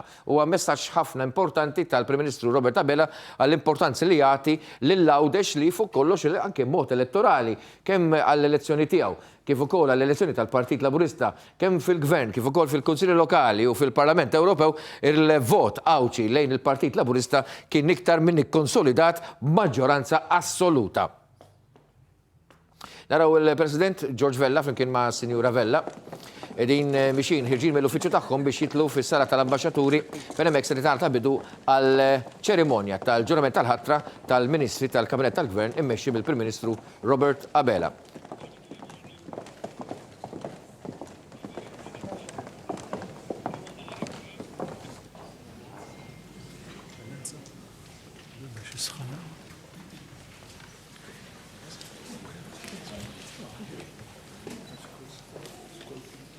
Naraw ukoll anki l-uliet iż-żgħar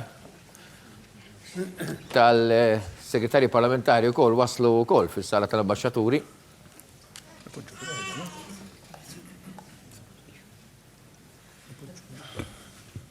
Il-Ministri. L-Onorevoli Chris Fern, Ministru għas-Saħħa u Deputat Prim Ministru.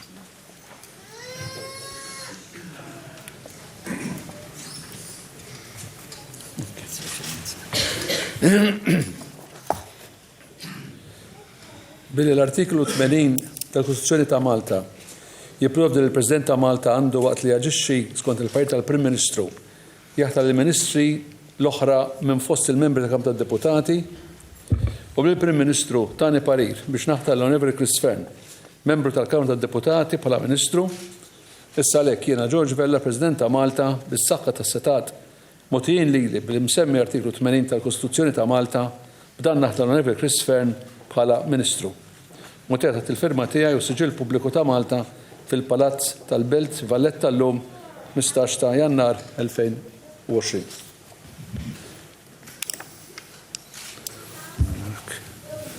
Dan fuq il-firma da' fuq.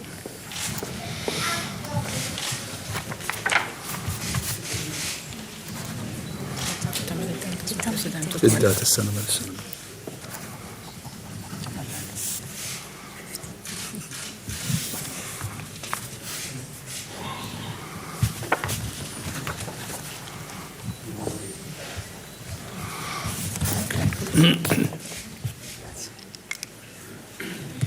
Jiena Chris Fern, solennement naħlef li naqdi fedelment u skont il-kuxjenza id-dmirijiet tiegħi bħala Ministru skont il-Kostituzzjoni u l-liġijiet ta' Malta. Mingħajr biża' jew favur. Hekk Alla jgħin.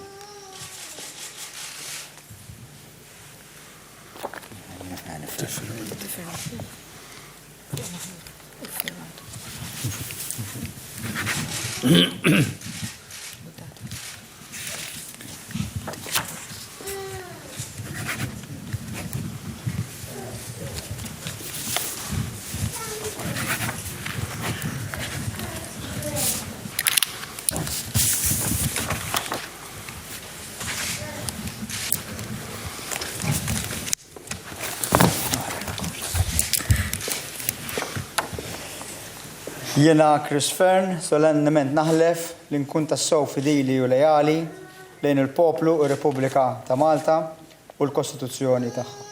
Hekk Alla jgħin.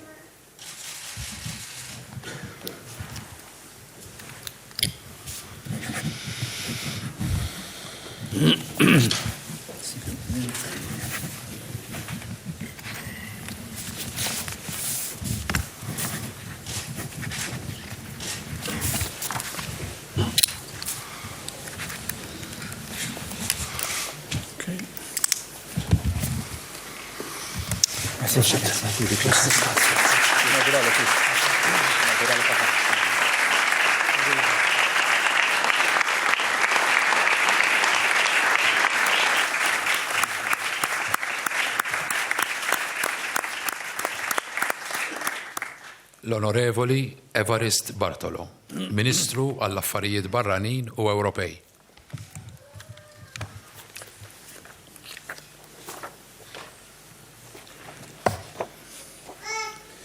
Billi l-artiklu 80 ta' Kostituzzjoni ta' Malta jipprovdi li l-President ta' Malta għandu waqt li jaġixxi skont il-Partit tal-Prim Ministru jaħtar lill-Ministri l-oħra minn fost il-membri ta' Kamra tad-Deputati u billi l-Prim Ministru tan il-parir biex naħtar l-Onorevoli Evarist Bartolo, membru tal-Kamra tad-Deputati bħala Ministru, issa għalhekk jiena George Vella, President ta' Malta, bis-saħħa tas-setat mogħtija lili billi-msemmi artiklu 80 ta' Kostituzzjoni ta' Malta dan naħtar l-Onorevoli Evarist Bartolo bħala Ministru.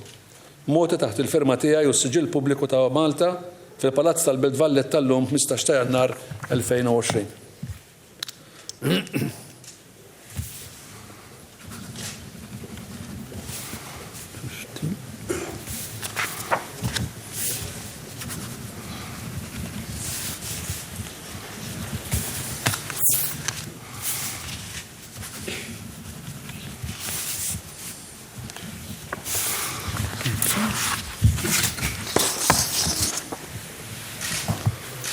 Jiena Evarist Bartolo solennement naħlef li naqdi fedelment u skont il-kuxjenza id-dmirijiet tiegħi bħala Ministru skont il-Kostituzzjoni u l-liġijiet ta' Malta mingħajr biża' jew favur. Hekk Alla jgħin.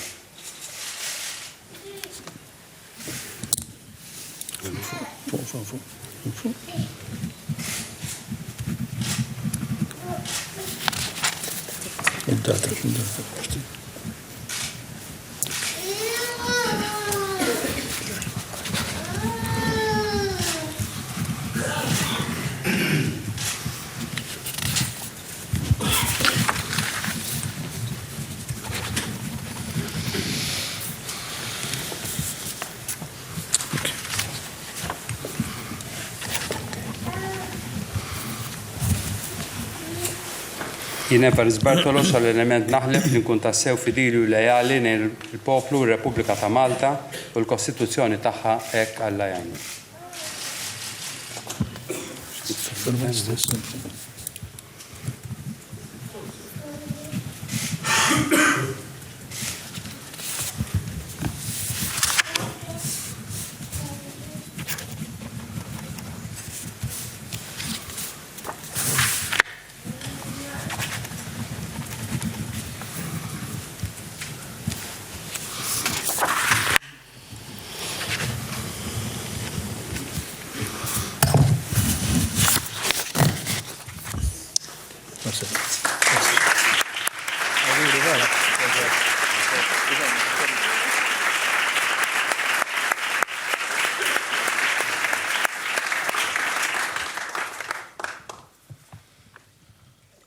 L-Onorevoli Edward Cicluna, Ministru għal-Finanzi u s-Servizzi Finanzjari.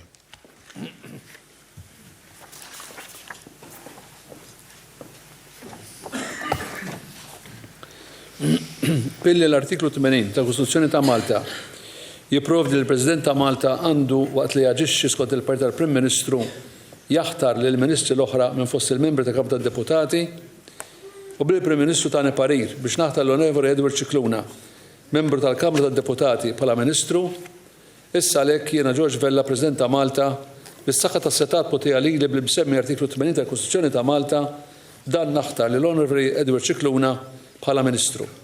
Mod taħt il-firma tiegħi u s-siġil pubbliku ta' Malta fil-Palazz tal-Belt Valletta llum 15 ta' Jannar 2020.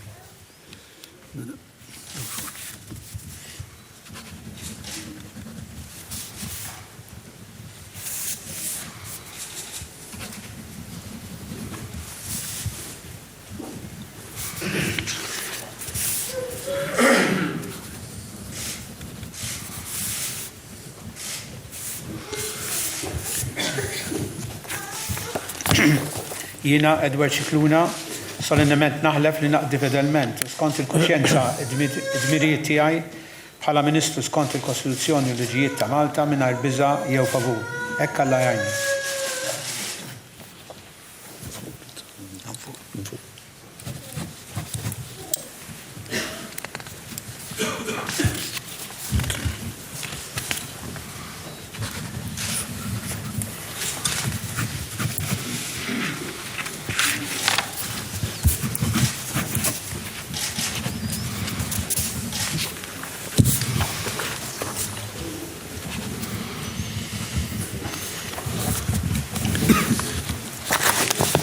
Jiena Edward Cicluna solennement naħlef li nkun tassew fidili u lejali lejn il-poplu r-Repubblika ta' Malta u l-Kostituzzjoni tagħha. Hekk Alla jgħinni.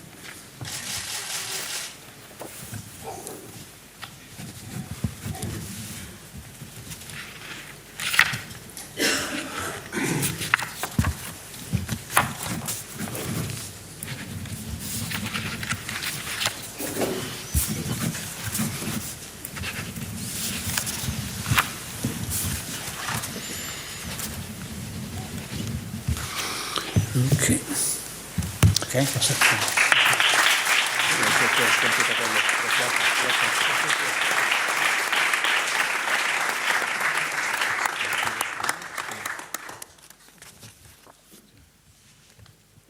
L-Onorevoli Michael Farrugia, Ministru għall-Enerġija u l-Immaniġjar tal-Ilma.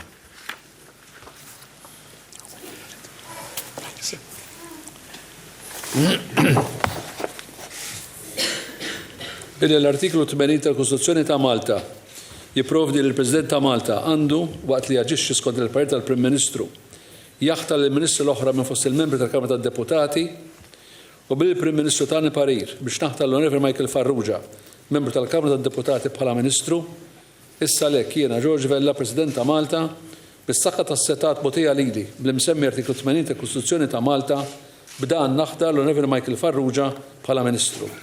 Mod taħt il-firma tiegħi u s-siġil pubbliku ta' Malta fil-Palazz tal-Belt Valletta llum 15 ta' Jannar 2020.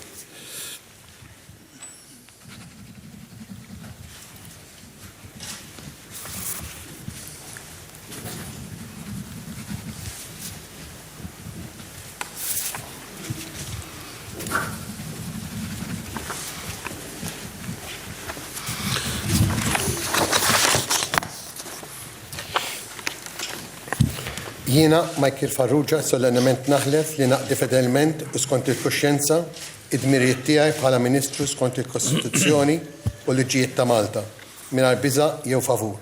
Hekk Alla jgħinni.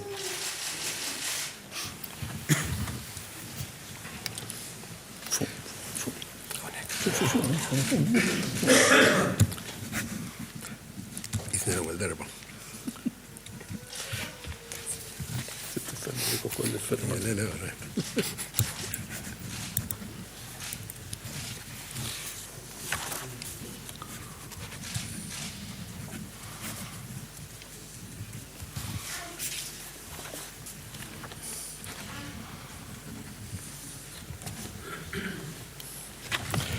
Jiena Michael Farrugia solennement naħlef li nkun tassew fidili u lejali lejn il-poplu u r-Repubblika ta' Malta u l-Kostituzzjoni tagħha.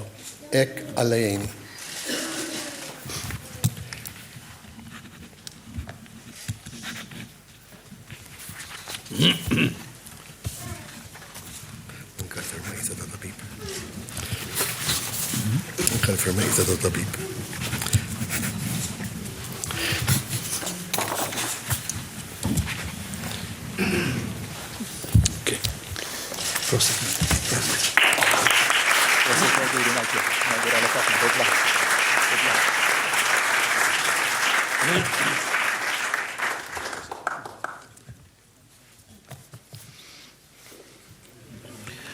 L-Onorevoli Owen Bonnici, Ministru għall-Edukazzjoni u x-Xogħol.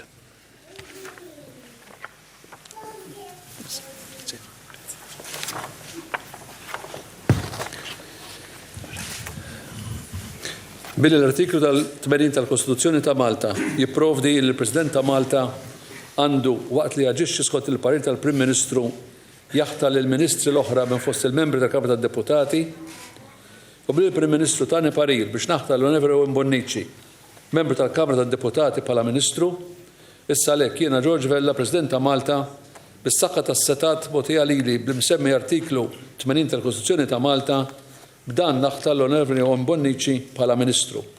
Mota taħt il-firma tiegħi u s-siġil pubbliku ta' Malta fil-Palazz tal-Belt Valletta illum 15 ta' Jannar 2020.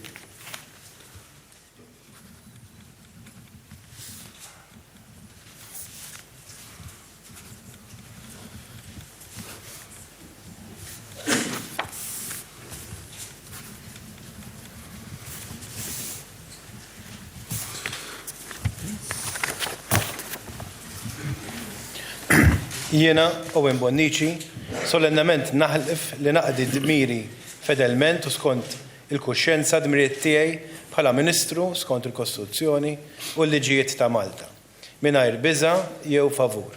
Hekk Alla jgħinni.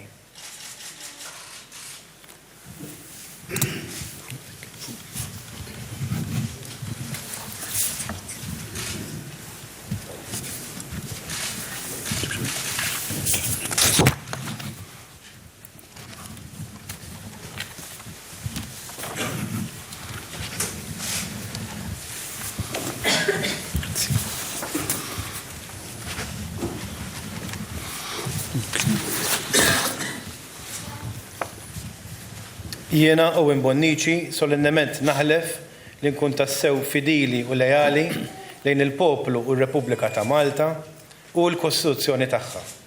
Hekk Alla jgħinni.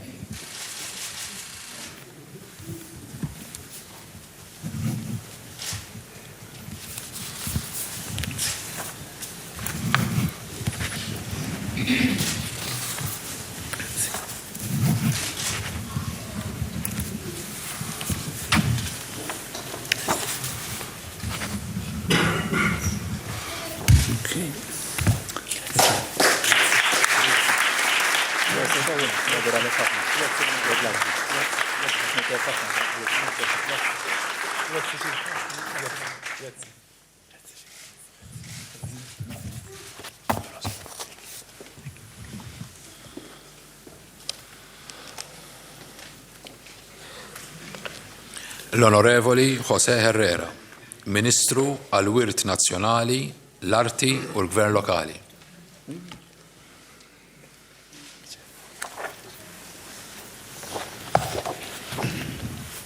Billi l-artiklu 80 tal-Kostituzzjoni ta' Malta jipprovdi li l-President ta' Malta għandu waqt li jaġixxi skont il-parir tal-Prim Ministru jaħtar lill-Ministri l-oħra minn fost il-membri tal-Kamra tad-Deputati u billi l-Prim Ministru tani parir biex naħtar l-Onorevoli José Herrera, membru tal-Kamra tad-Deputati bħala Ministru, issa għalhekk jiena George Vella, President ta' Malta, bis-saqqa tas-setat mogħtija lili bl-msemmi artiklu 80 tal-Kostituzzjoni ta' Malta b'dan naħtar l-Onorevoli José Herrera bħala Ministru.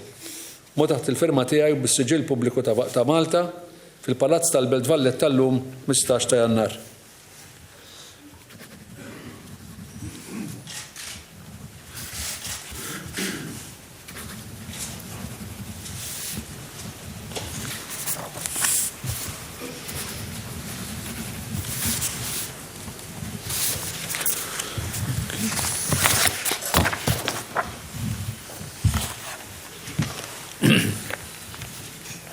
Jiena Jose Herrera solennement naħlef li naqdi fidelment u skont il-kuxjenza id-dmirijiet tiegħi bħala Ministru skont il-Kostituzzjoni u l-liġi ta' Malta mingħajr biża' jew favur hekk Alla jgħinni.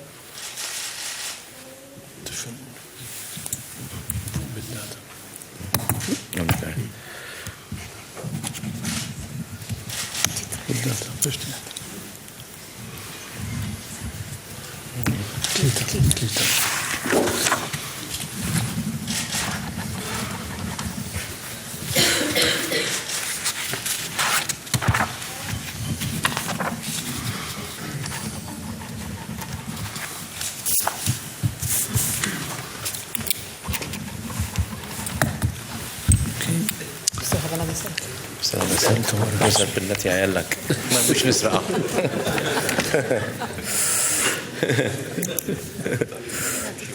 اوكي jiena Jose Herrera solament naħlef li nkun tassew fidili u lejali lejn il-poplu Repubblika ta' Malta u l-Kostituzzjoni tagħha Alla jgħinni.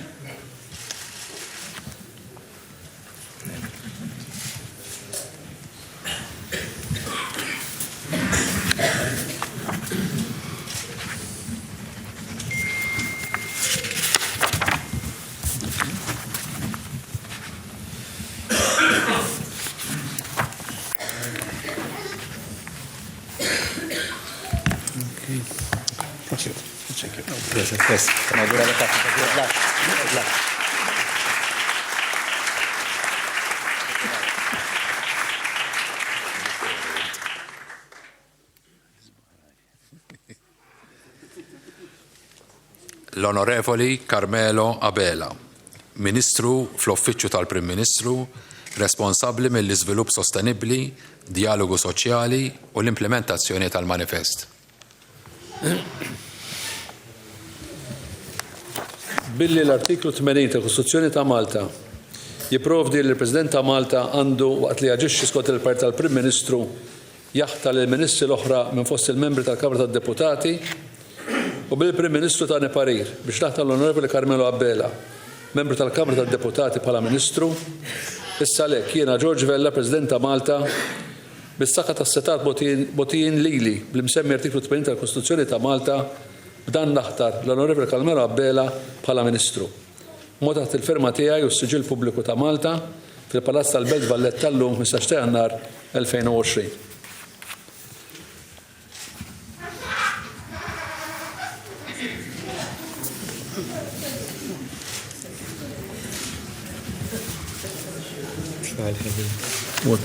Background music. Da kabinet se nibdi 63 student. Saħala.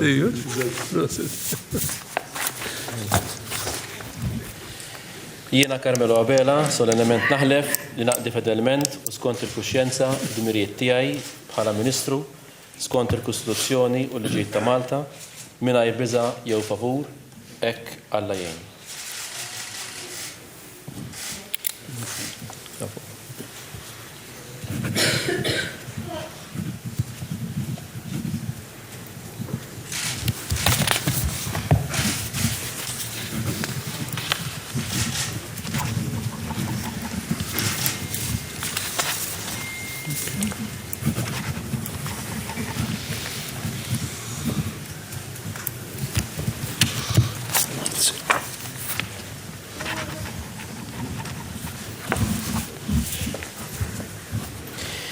Jiena Carmelo Abela solennement naħlef li nkun tassew fidili u lejali lejn il-poplu u Repubblika ta' Malta u l-Kostituzzjoni tagħha. Hekk Alla jgħinni.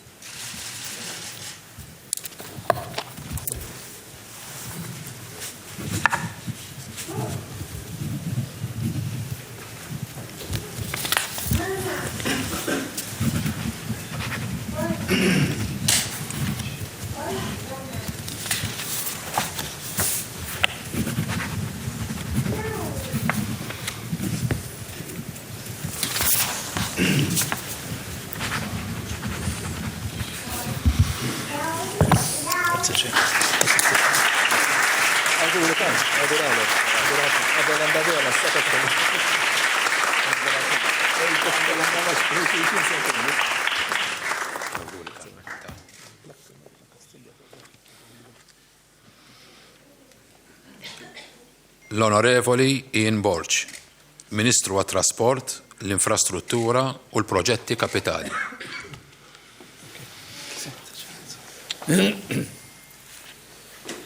Billi l-artiklu 80 tal-Kostituzzjoni ta' Malta jipprovdi li l-President ta' Malta għandu waqt li jaġixxi skont il-Partit tal-Prim Ministru jaħtar lill ministri l-oħra minn fost il-membri ta' Kamra tad-Deputati u billi l-Prim Ministru tagħni parir biex naħtar l-Onorevoli Ian Borg, membru tal-Kamra tad-Deputati bħala Ministru.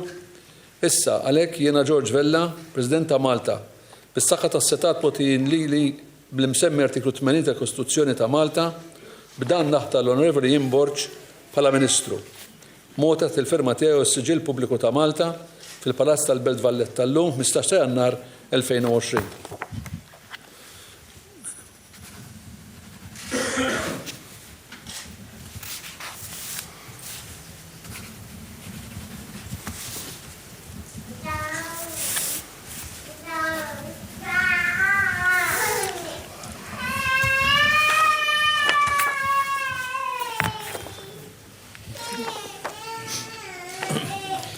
Jiena Ian Borg solennement naħlef li naqdi fedelment u skont il-kuxjenza dmirijiet tiegħi bħala Ministru skont il-Kostituzzjoni u l-liġijiet ta' Malta mingħajr biża' jew favur. Hekk Alla jgħinni.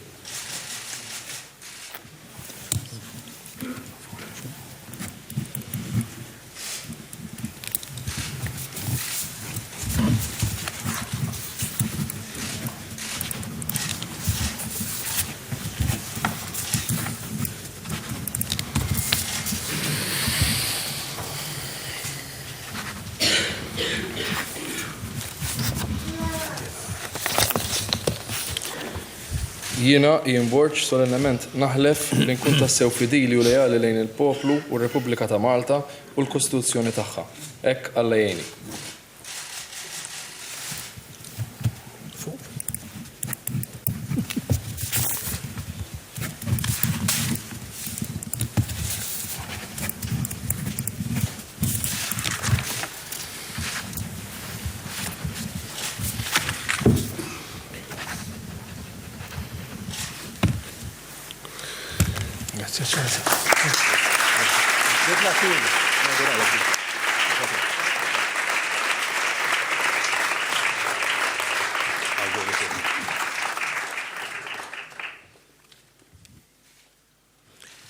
L-Onorevoli Justine Justine Caruana, skużawni, Ministru għal-Għawdex. Inkella kulħadd Borċu.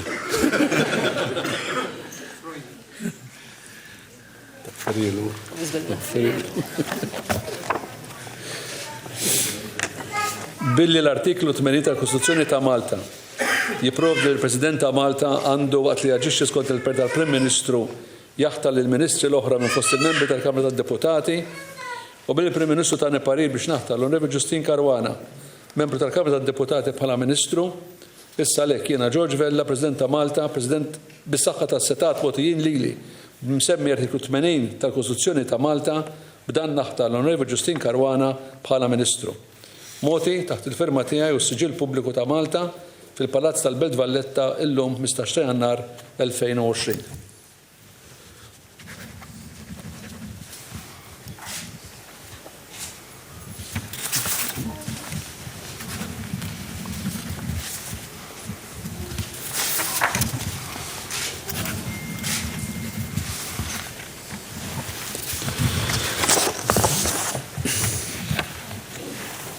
Jiena Justine Caruana solennement naħlef li naqdi fedelment u skont il-kuxjenza dmirijiet tiegħi bħala Ministru skont il-Kostituzzjoni u l-liġijiet ta' Malta mingħajr biża' jew favur.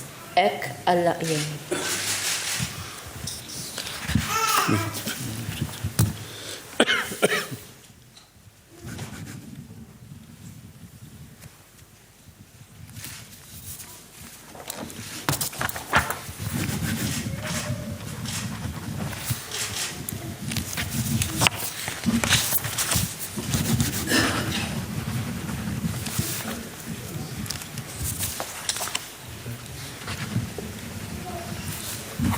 Jiena Justine Caruana solennement naħlef li nkun tassew fidili u lejali lejn il-poplu u r-Repubblika ta' Malta u l-Kostituzzjoni tagħha.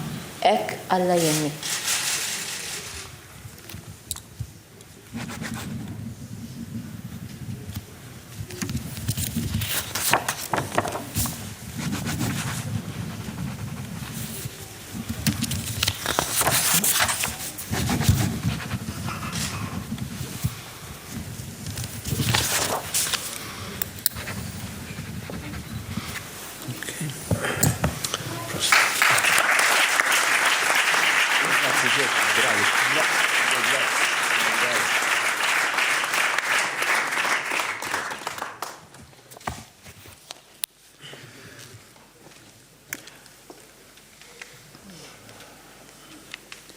L-Onorevoli Michael Falzon, Ministru għall-Familja, id-Drittijiet tat-Tfal u s-Solidarjetà Soċjali.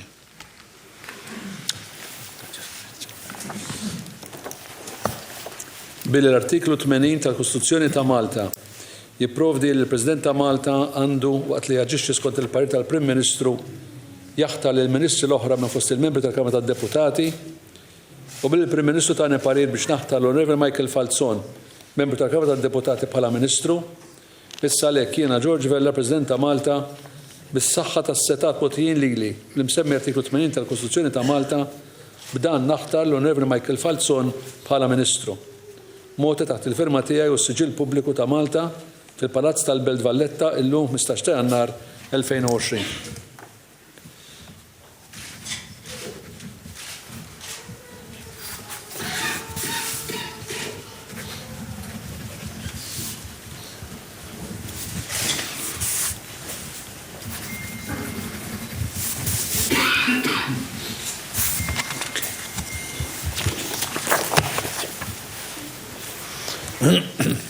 Jiena Michael Falzon solennement naħlef li naqdi fedelment u skont il-kuxjenza id-drittijiet tiegħi bħala Ministru skont il-Kostituzzjoni u l-liġijiet ta' Malta mingħajr biża' jew favur. Hekk Alla jgħinni.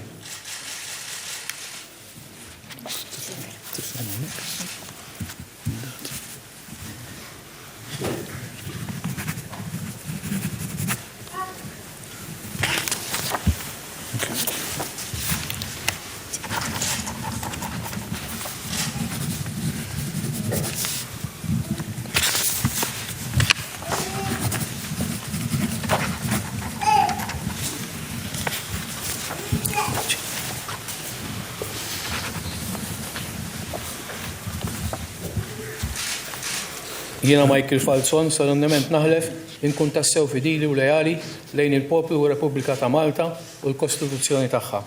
Hekk Alla jgħinni.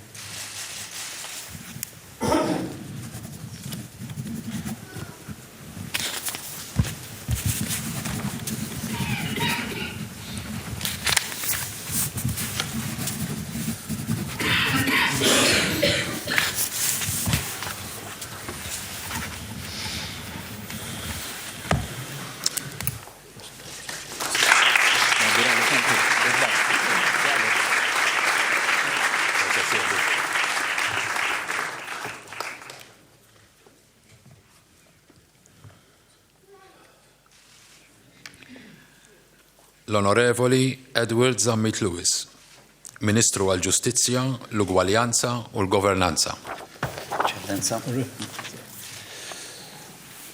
Billi l-artiklu 80 tal-Kostituzzjoni ta' Malta jipprovdi li l-President ta' Malta għandu waqt li jaġixxi skont il-pariri tal-Prim Ministru jaħtar il-Ministri l-oħra minn fost il-membri tal-Kamra tad-Deputati u bil-Prim Ministru tagħna parir biex naħtar l-Onorevoli Edward Zammit Lewis, membru tal-Kamra tad-Deputati bħala Ministru.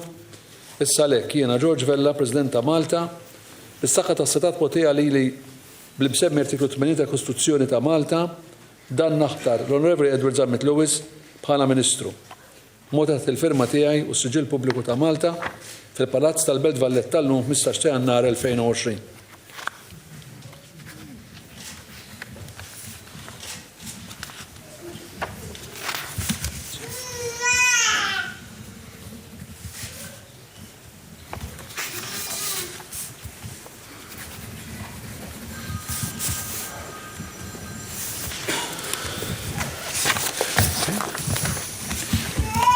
Jien Edward Zammit Lewis solennement naħlef li naqdi fedelment u skont il-kuxjenza dmiriet tiegħi bħala Ministru skont il-Kostituzzjoni u l-liġijiet ta' Malta mingħajr biża' jew favur. Hekk Alla jgħinni.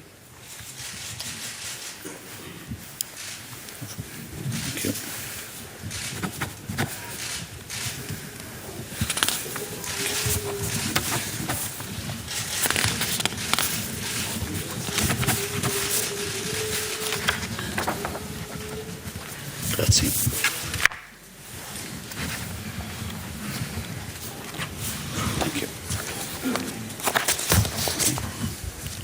Jien Edward Zammit Lewis solennement naħlef li nkun tassew fidili u lejali lejn il-poplu u r-Repubblika ta' Malta u l-Kostituzzjoni tagħha. Hekk Alla jgħinni.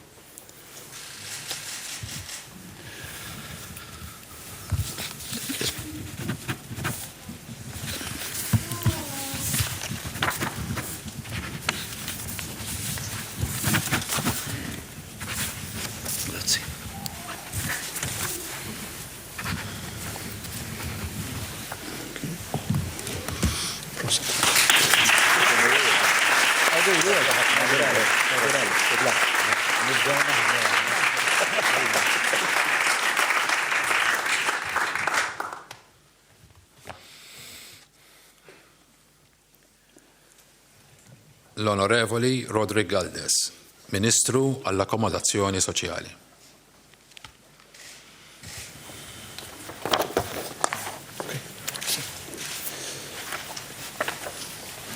Billi l-artiklu 80 tal-Kostituzzjoni ta' Malta jipprovdi li l-President ta' Malta għandu waqt li jaġixxi skont il-parti tal-Prim Ministru jaħtar lill-Ministri l-oħra minn fost il-membri ta' Kamra tad-Deputati u billi l-Prim Ministru tagħna parir biex taħtar l-Onorevoli Rodri Galdes, membru tal-Kamra tad-Deputati bħala Ministru, issa lek kien George Vella, President ta' Malta, bis-saħħa tas-setat potijin li bsemmi artiklu 80 tal-Kostituzzjoni ta' Malta, b'dan naħtar l-Onorevoli Rodri Galdes bħala Ministru. Mota taħt il-firma tiegħi u s-siġil pubbliku ta' Malta fil-Palazz tal-Belt Valletta llum 15 ta' Jannar 2020.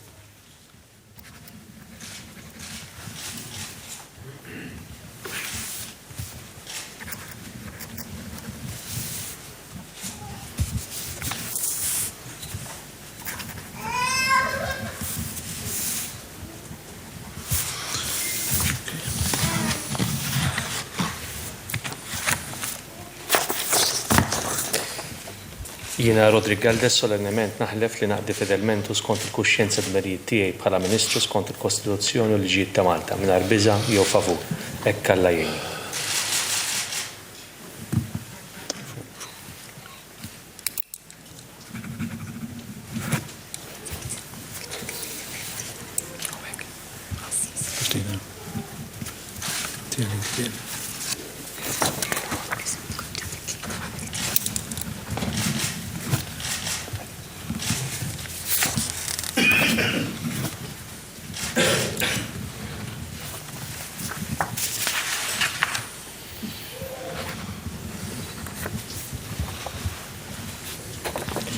Jiena Rodri Galdes solennement naħlef li nkun tassew fidilu lejali l-Poplu Repubblika ta' Malta u l-Kostituzzjoni tagħha. Hekk Alla jgħinni.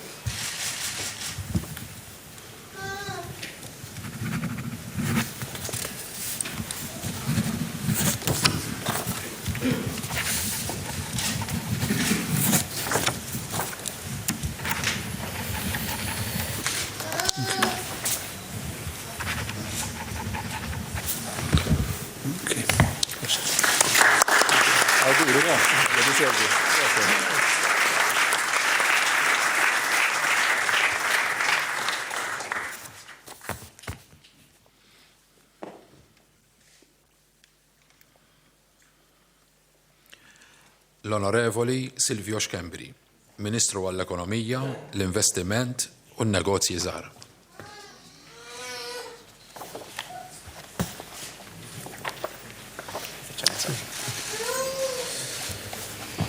Billi l-artiklu 80 tal-Kostituzzjoni ta' Malta jipprovdi li l-President ta' Malta għandu waqt li jaġixxi skont il-parti tal-Prim Ministru jaħtar lill-Ministri l-oħra minn fost il-membri tal-Kamra tad-Deputati u billi l-Prim Ministru tagħna parir biex naħtar l-Onorevoli Silvio Xkembri, membru tal-Kamra tad-Deputati bħala Ministru, issa għalhekk jiena George Vella, President ta' Malta, bis-saħħa tas-setat potijin li l-msemmi artiklu 80 tal-Kostituzzjoni ta' Malta b'dan naħtar l-Onorevoli Silvio Xkembri bħala Ministru. Motat il-firma tiegħi u s-Siġil Pubbliku ta' Malta fil-Palazz tal-Belt Valletta llum 15 ta' Jannar 2020.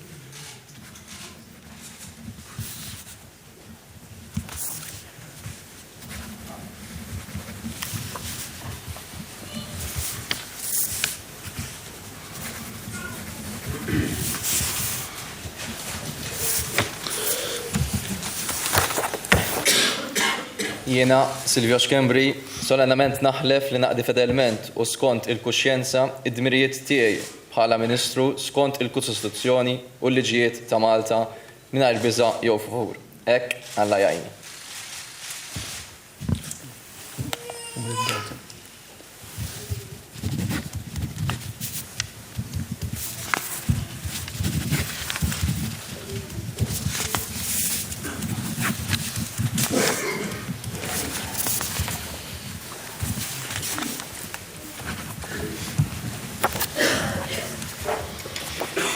Jiena Silvio Xkembri solennament naħlef li nkun tassew fidili u lejali lejn il-poplu u r-Repubblika ta' Malta u l-Kostituzzjoni tagħha. Hekk Alla jgħinni.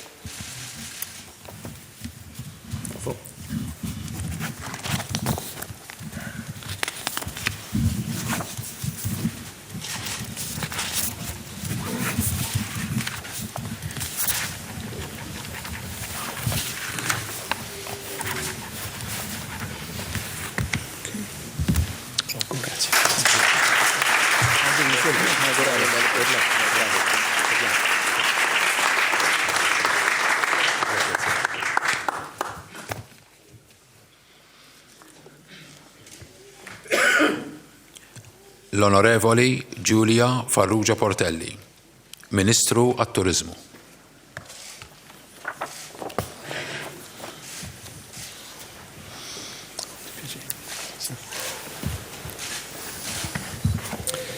Billi l-artiklu 80 ta' Kostituzzjoni ta' Malta jipprovdi li l-President ta' Malta għandu waqt li jaġixxi skont il-Partit tal-Prim Ministru jaħtar lil ministri l-oħra minn fost il-membri tal-Kamra tad-Deputati u billi l-Prim Ministru tani pari biex naħtar l-Onorevoli Giulia Farrugia Portelli, membru tal-Kamra tad-Deputati bħala Ministru, issa lek jiena George Vella, President ta' Malta, bis-saħħa ta' setat potijin lili bil-msemmi artiklu 80 ta' Kostituzzjoni ta' Malta b'dan naħtar l-Onorevoli Giulia Farrugia Portelli bħala Ministru.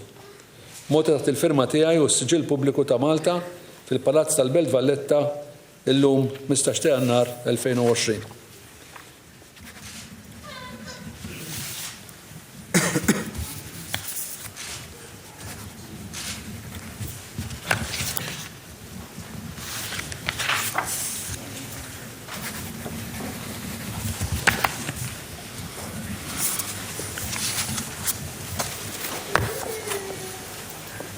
Jiena Giulia Farrugia Portelli solennament naħlef li naqdi dmiri fedelment u skont il-kuxjenza id-dmirijiet tiegħi bħala Ministru skont il-Kostituzzjoni u l-liġijiet ta' Malta mingħajr biża' jew favur. Hekk Alla jgħinni.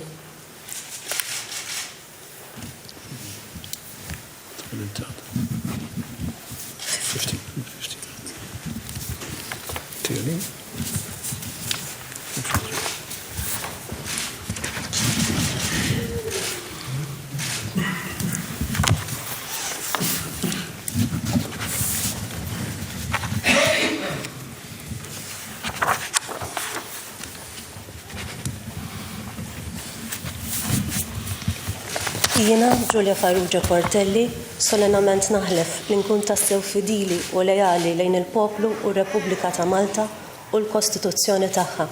Hekk Alla jgħinni.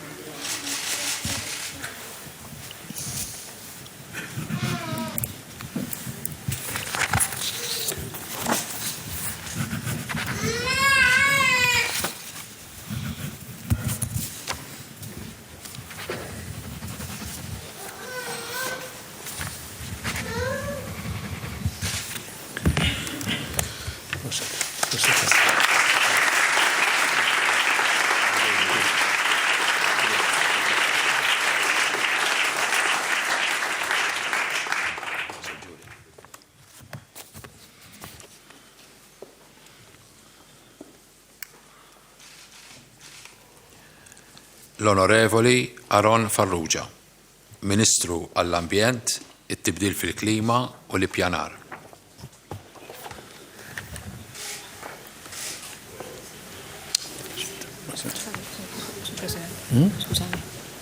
Byron Camilleri.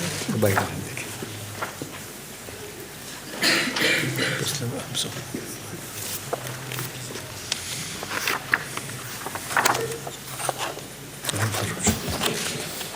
Billi l-artiklu 80 tal-Kostituzzjoni ta' Malta jipprovdi li l-President ta' Malta għandu waqt li jaġixxi skont il-Partit tal-Prim Ministru jaħtar lill ministri l-oħra minn fost il-membri ta' Kamra tad-Deputati u bil-Prim Ministru tani parir biex naħtar l-Onorevoli Aron Farrugia, membru tal-Kamra tad-Deputati bħala Ministru, issa lek jiena George Vella, President ta' Malta, bis-saħħa tas-setat mogħtijin li b'art semmi artiklu 80 tal-Kostituzzjoni ta' Malta b'dan naħtar l-Onorevoli Aron Farrugia bħala Ministru.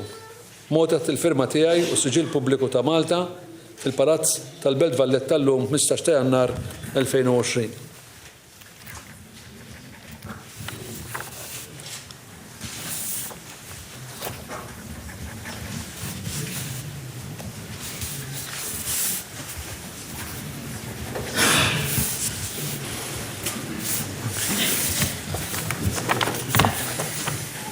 Jiena Aron Farrugia solennement naħlef li naqdi fedalment u skont il-kuxjenza u dmirijiet tiegħi bħala Ministru skont il-Kostituzzjoni u liġijiet ta' Malta mingħajr biża' jew favur. Hekk Alla jgħinni.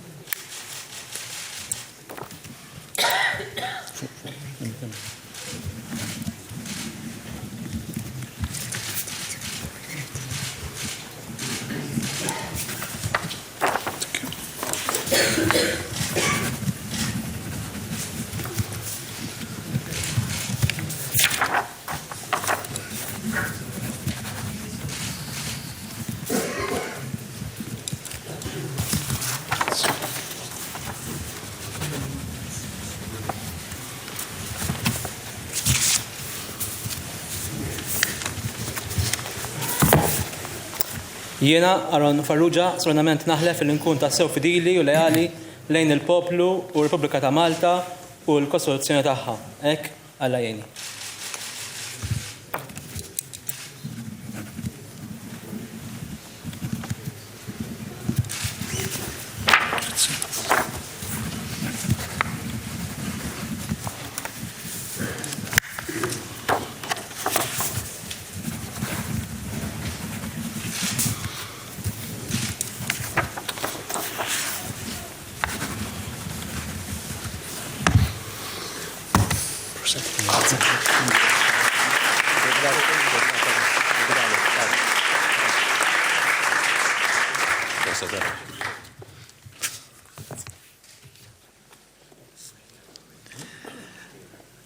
L-Onorevoli Clint Camilleri, Ministru għall-Politika Agrarja u Sajd, Drittijiet tal-Annimali u Protezzjoni tal-Konsumatur.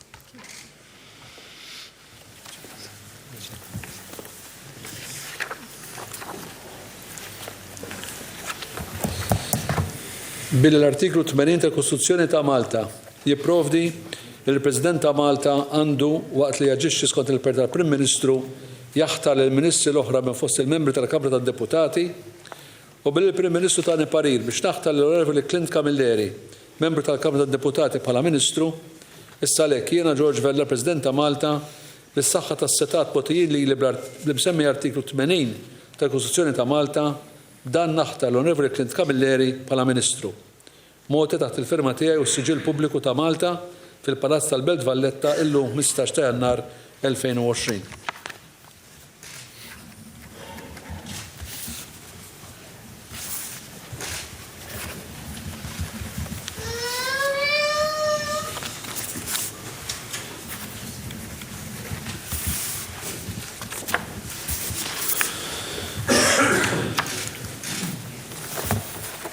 Jiena Clint Camilleri solennement naħlef li naqdi fedalment u skont il-koxjenza id-dmirijiet tiegħi bħala Ministru skont il-Kostituzzjoni u l-liġijiet ta' Malta mingħajr biża' jew favur.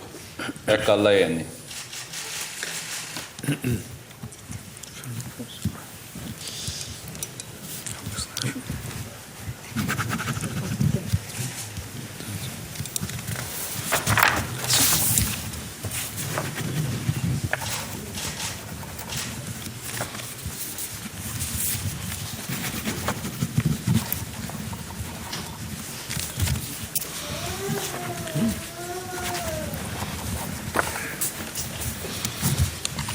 Jiena Clint Camilleri solennament naħlef li nkun tassew fidili u lejali lejn il-poplu u r-Repubblika ta' Malta u l-Kostituzzjoni tagħha. Hekk Alla jenni.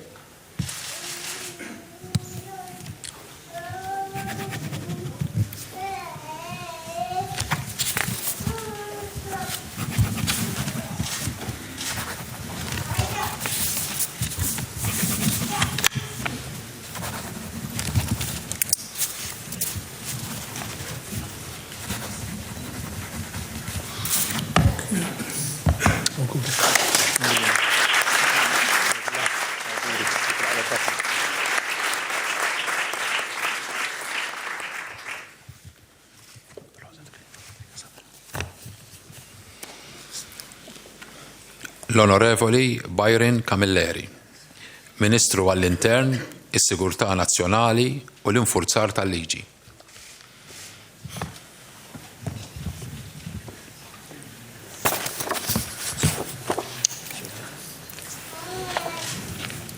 Bil-artiklu 80 tal-Kostituzzjoni ta' Malta jipprovdi li l-President ta' Malta għandu waqt li jaġixxi skont il-parir tal-Prim Ministru jaħtar il-Ministri l-oħra minn fost il-membri tal-Kamra tad-Deputati u bil-Prim Ministru tagħna parir biex naħtar l-Onorevoli Byron Camilleri, membru tal-Kamra tad-Deputati bħala Ministru, issa lek jiena George Vella, President ta' Malta, bis-saqa tas-setat mogħtijin li b'msemmi artiklu 80 tal-Kostituzzjoni ta' Malta b'dan naħtar l-Onorevoli Byron Camilleri bħala Ministru. Mota il-firma tiegħi u s-Siġil Pubbliku ta' Malta fil-Palazz ta' Belt Valletta illum 15 ta' Jannar 2020.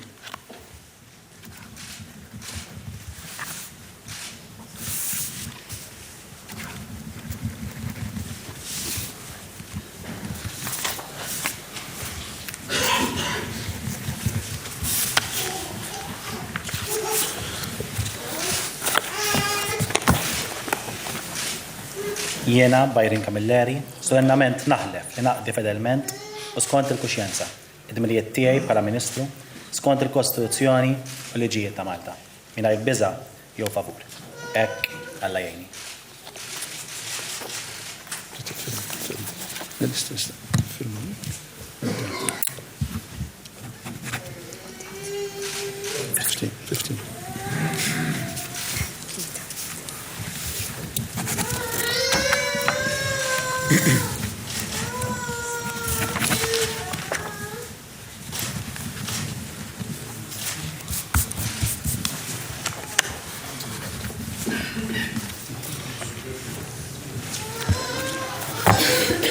Jiena Byron Camilleri solennament naħlef li nkun tassew fidili u lejali lejn il-poplu u l-Repubblika ta' Malta u l-Kostituzzjoni tagħha.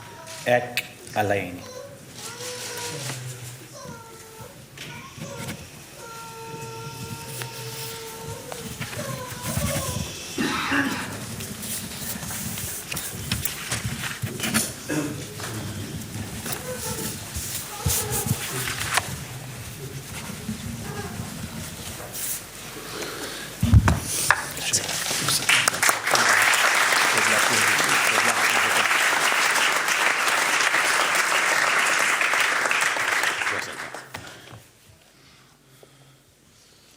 Is-Segretarji Parlamentari.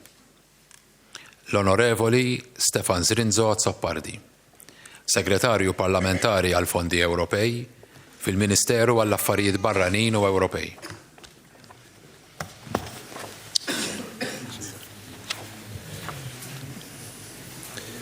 Bil-artiklu 88 tal-Kostituzzjoni ta' Malta jipprovdi l-President ta' Malta għandu waqt li jaġixxi skont il-parir tal-Prim Ministru jaħtar segretarji parlamentari minn fost il-membri tal-Kamra tad-Deputati u bil-Prim Ministru tagħna parir biex naħtar l-Onorevoli Stefan Zrinzo Zoppardi, membru tal-Kamra tad-Deputati bħala segretarju parlamentari, issa lek jien George Vella, President ta' Malta, bis-saqa tas-setat mogħtijin lili bil-msemmi artiklu 88 tal-Kostituzzjoni ta' Malta dan naħtar l-Onorevoli Stefan Zrinzo Zoppardi bħala segretarju parlamentari.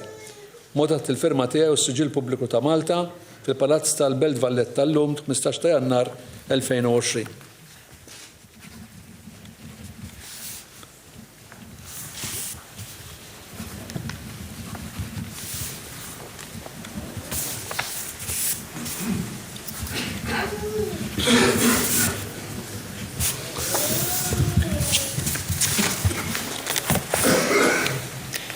Jiena, Stefan Zrinzo Zoppardi, solennement naħlef li naqdi fedelment u skont il-kuxjenza id-dmirijiet tiegħi bħala segretarju parlamentari skont il-Kostituzzjoni u l-liġijiet ta' Malta mingħajr biża' jew favur. Hekk Alla jgħinni.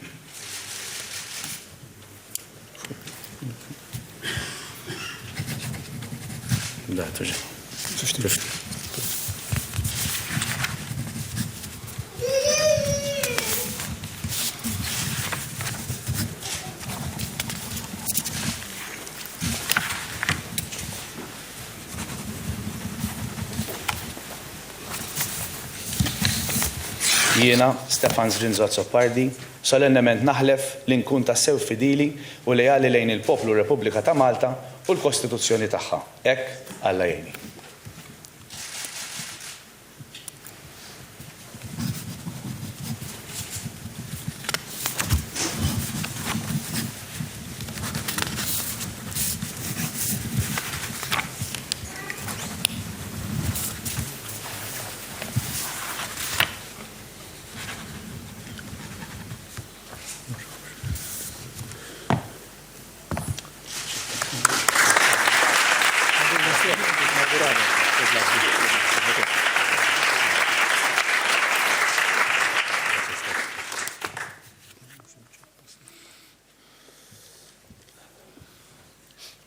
L-Onorevoli Clayton Bartolo, Segretarju Parlamentari għas-Servizzi Finanzjarji u l-Ekonomija Diġitali fil-Ministeru għall-Finanzi u s-Servizzi Finanzjarji.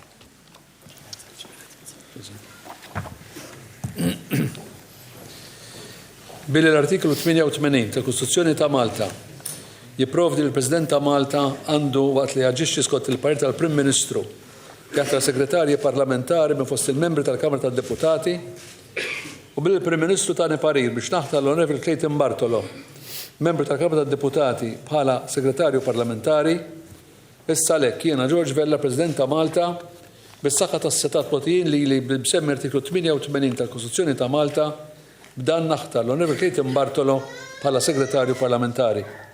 Mota taħt il-firma tiegħi u s-Siġil Pubbliku ta' Malta fil-Palazz tal-Belt Vallet tal-lum 15 ta' Jannar 2020.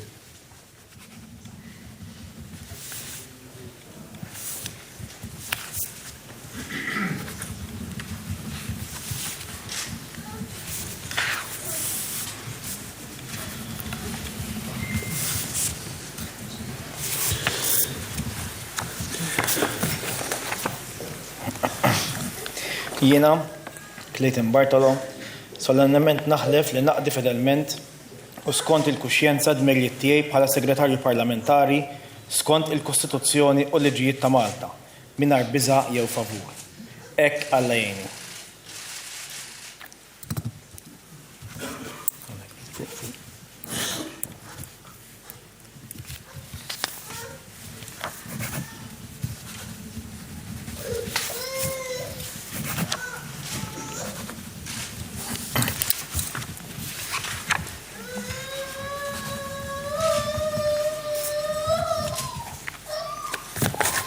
Jiena, Clayton Bartolo, solennement naħlef li nkun tassew fidili u lejali lejn il-poplu u r-Repubblika ta' Malta u l-Kostituzzjoni tagħha.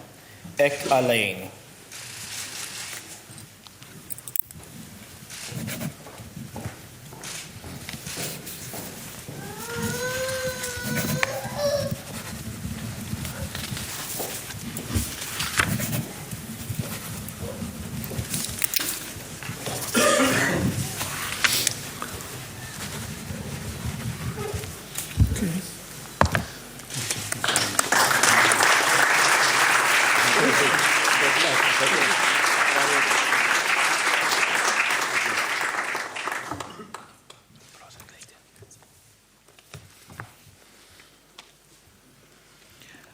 L-Onorevoli Clifton Grima, Segretarju Parlamentari għaż-Żgħażagħ, l-Isport u l-Volontarjat fil-Ministeru għall-Edukazzjoni u x-Xogħol.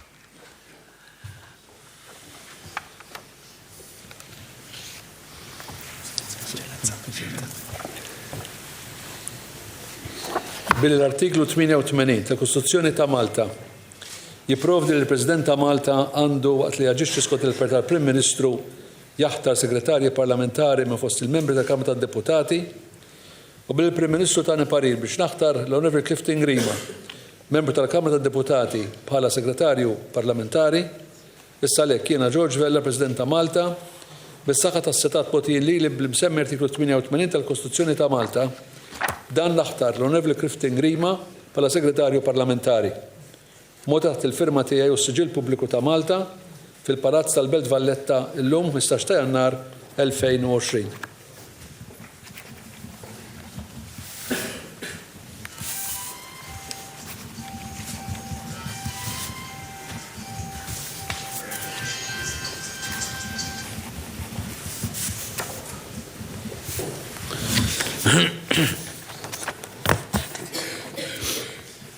Jiena Clifton Grima solennement naħlef li naqdi fedelment u skont il-kuxjenza t-mirijiet tiegħi bħala segretarju parlamentari skont il-Kostituzzjoni u l-liġijiet ta' Malta mingħajr biża' jew favur. Hekk Alla jgħin.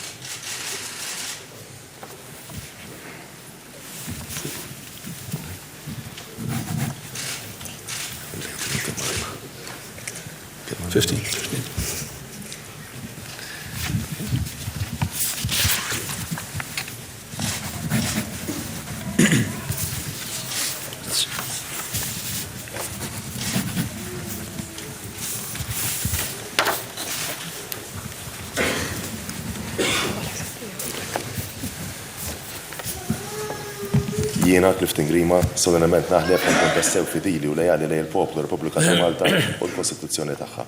Hekk Alla jgħin.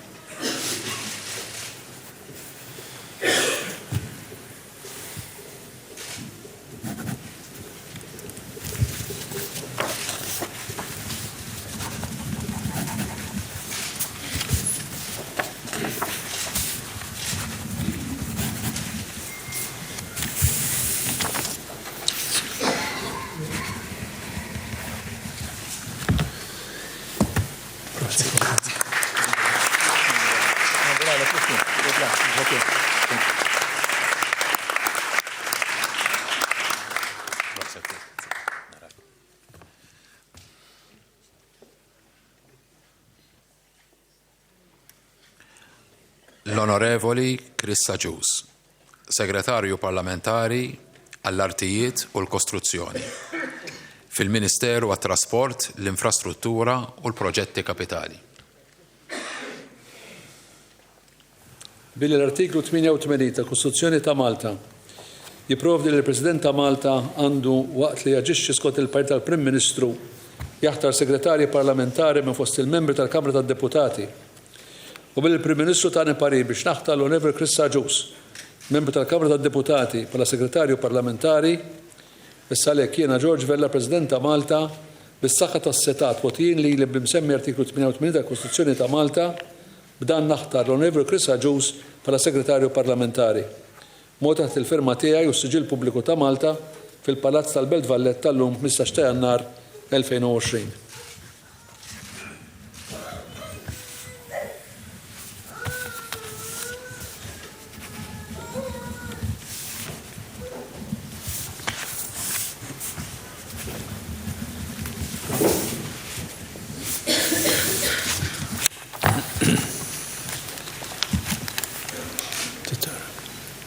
Jiena Krista Ġus solennement naħlef li naqdi fedelment skont il-kuxjenza id-dmirijiet tiegħi bħala segretarju parlamentari skont il-Kostituzzjoni u l-liġijiet ta' Malta mingħajr biża' jew favuri. Hekk Alla jgħinni.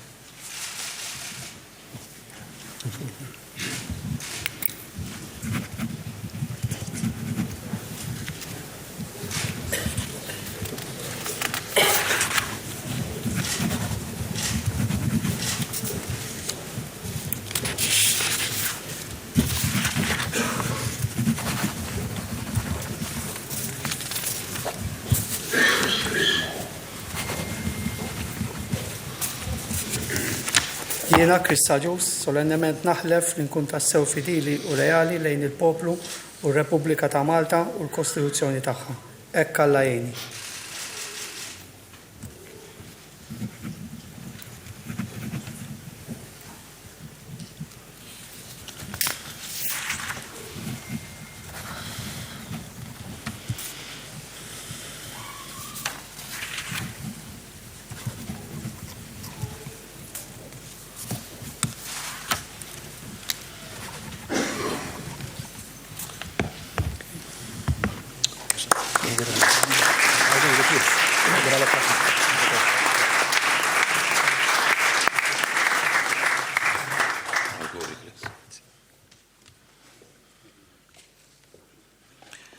L-Onorevoli Silvio Parnis, Segretarju Parlamentari għall-Anzjanità Attiva u l-Persuni b'Diżabilità fil-Ministeru għall-Familja, Drittijiet tat-Tfal u s-Solidarjetà Soċjali.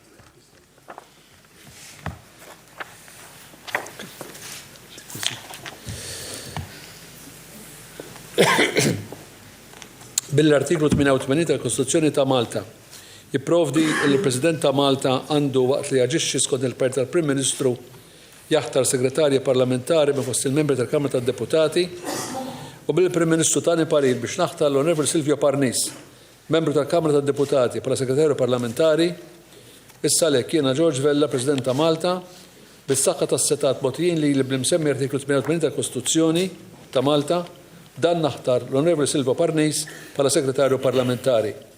Mota taħt il-firma tiegħi u s-Siġil Pubbliku ta' Malta fil-Palazz tal-Belt Valletta tal-lum 15 ta' Jannar 2020.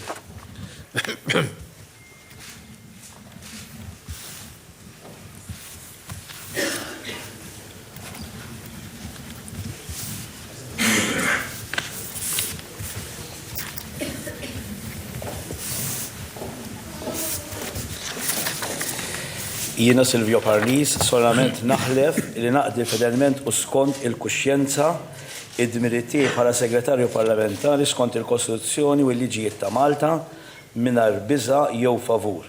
Hekk Alla jgħinni. Fejn Madonna, kont se niffirma floku President.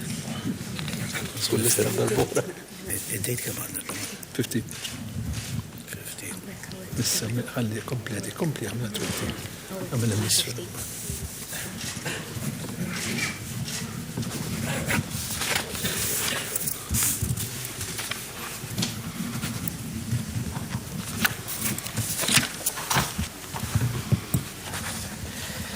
Jiena Silvio Parnis solament naħlef li nkun tassew fidilu lejali lejn il-poplu u r-Repubblika ta' Malta u l-Kostituzzjoni tagħha. Hekk Alla jgħinni.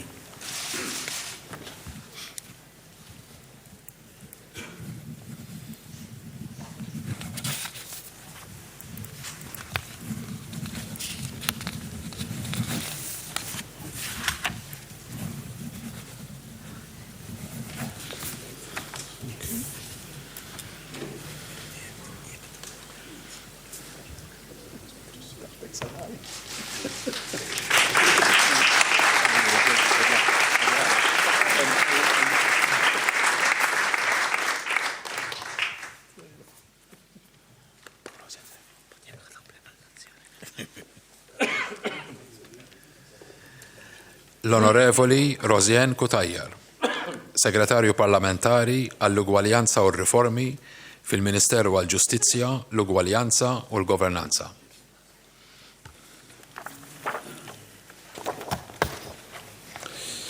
Bil-artiklu 88 ta' Kostituzzjoni ta' Malta jipprovdi il-President ta' Malta għandu waqt li jaġixxi skont il-parir tal-Prim Ministru jaħtar segretarji parlamentari minn fost il-membri tal-Kamra tad-Deputati u bil-Prim Ministru tani parir biex naħtar l-Onorevoli Rosien Kutajjar, membru tal-Kamra tad-Deputati bħala segretarju parlamentari, issa lek jiena George Vella, President ta' Malta, bis-saħħa tas-setat mogħtijin li bl-imsemmi artiklu 88 tal-Kostituzzjoni ta' Malta dan naħtar l-Onorevoli Rosien Kutajjar bħala segretarju parlamentari.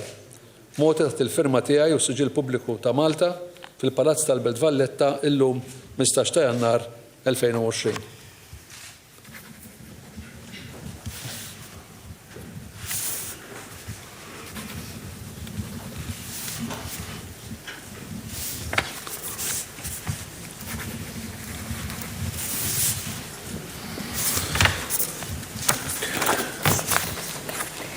Jiena Rosien Kutajjar solennement naħlef li naqdi fedelment u skont il-kuxjenza tiegħi id-dmirijiet tiegħi bħala segretarju parlamentari skont il-Kostituzzjoni u l-liġijiet ta' Malta mingħajr biża' jew favur. Hekk Alla jgħinni.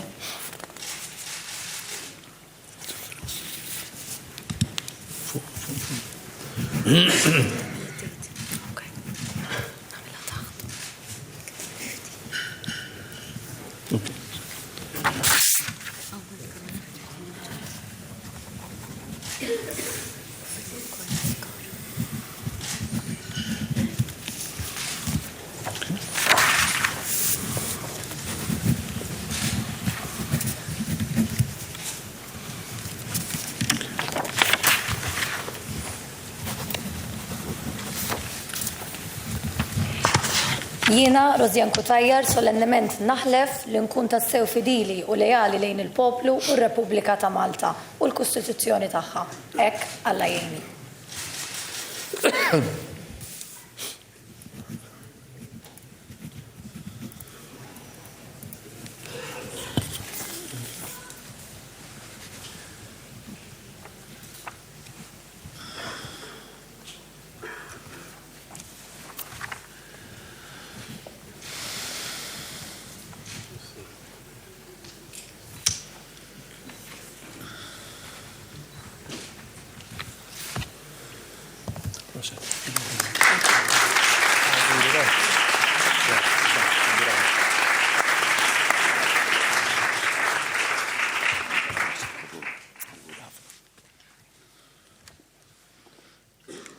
L-Onorevoli Deo Da Battista, Segretarju Parlamentari għal Protezzjoni tal-Konsumatur u l-Indafa Pubblika, fil-Ministeru għal Politika Agrarja u Sajt, Drittijiet tal-Annimali u Protezzjoni tal-Konsumatur.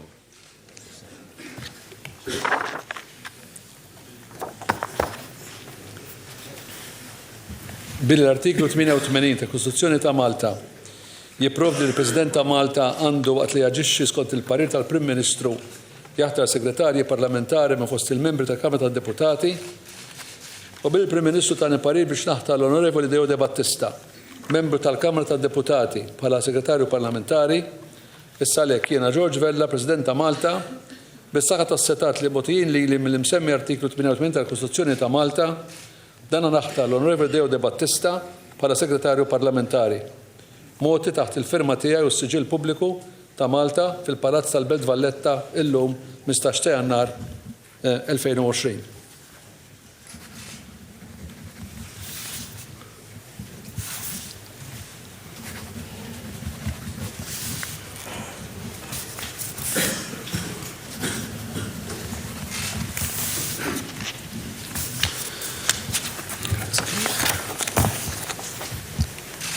Jiena Deo Da Battista, solennement naħlef li naqdi fedelment u skont il-kuxjenza dmirijiet tiegħi bħala segretarju parlamentari skont il-Kostituzzjoni u l-liġijiet ta' Malta mingħajr biża' jew favur.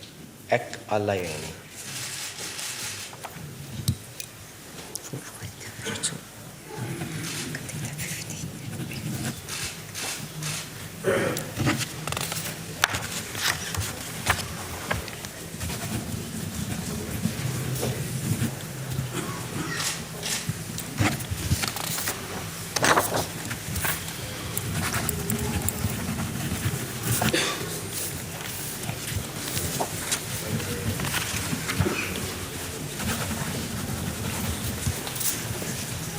Jiena, Deo Da Battista, solennement naħlef li nkun tassew fidili u lejali lejn il-poplu u r-Repubblika ta' Malta u l-Kostituzzjoni tagħha. Hekk Alla jgħinni.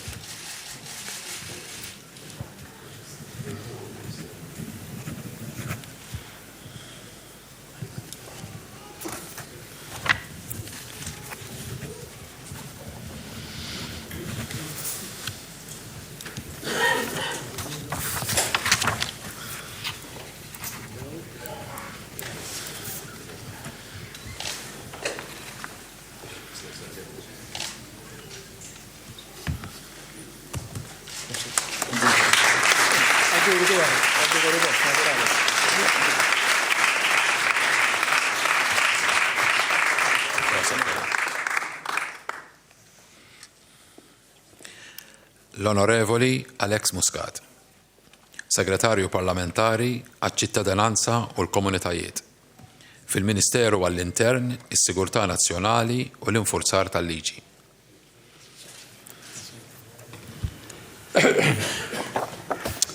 Bil-artiklu 88 tal-Kostituzzjoni ta' Malta jipprovdi li l-President ta' Malta għandu waqt li jaġixxi skont il-parir tal-Prim Ministru jaħtar segretarji parlamentari minn fost il-membri tal-Kamra tad-Deputati u bil-Prim Ministru tani parir biex naħtar l-Onorevoli Alex Muscat, membru tal-Kamra tad-Deputati bħala segretarju parlamentari. Issa lek jiena George Vella, President ta' Malta, bis-saqa tas-setat mogħtija lili minn msemmi artiklu 88 tal-Kostituzzjoni ta' Malta, b'dan naħtar l-Onorevoli Alex Muscat bħala segretarju parlamentari.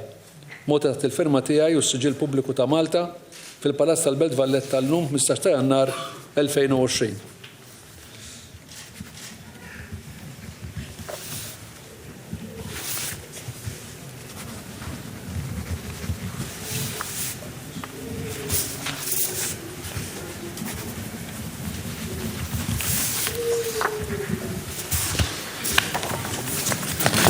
Jiena, Alex Muscat, solennement naħlef li naqdi fedelment u skont il-kuxjenza id-dmirijiet tiegħi bħala segretarju parlamentari skont il-Kostituzzjoni u liġijiet ta' Malta mingħajr biża' jew favur. Hekk Alla jgħinni.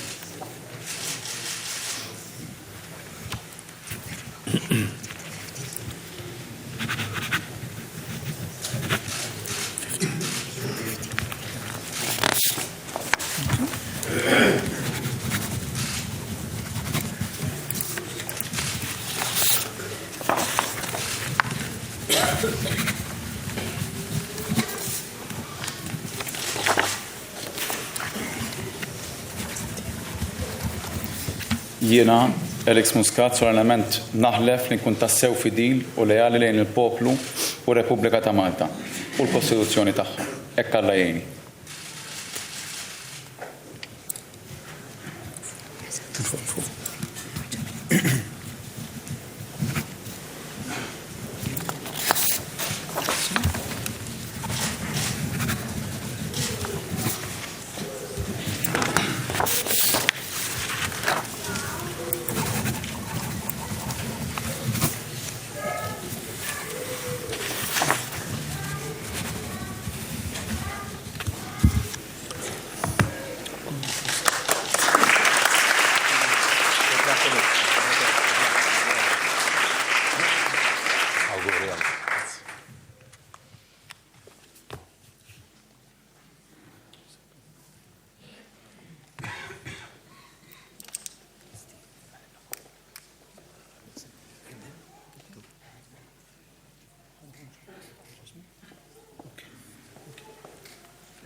Għadna kif segwejna xandira diretta mill-Palazz tal-President fil-Belt Valletta fejn il-Prim Ministru Robert Abela għadu kif akkumpanja l-25 membru tal-Eżekuttiv il-ġdid li huma l-Kabinet tal-Ministri, 17 il-Ministru minnhom 17 minnhom huma ministri.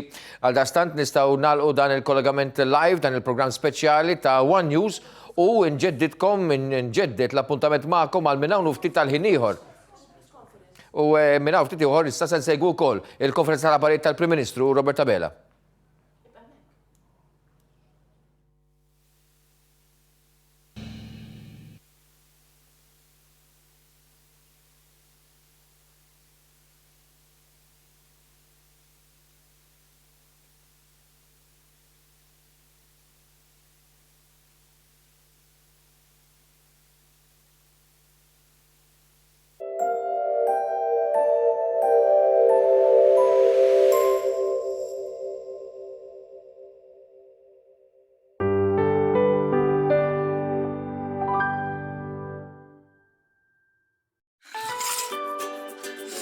Kultant l-affarijiet li nieħdu gost nagħmlu jkollna nwaqfuhom minħabba fl-artrite.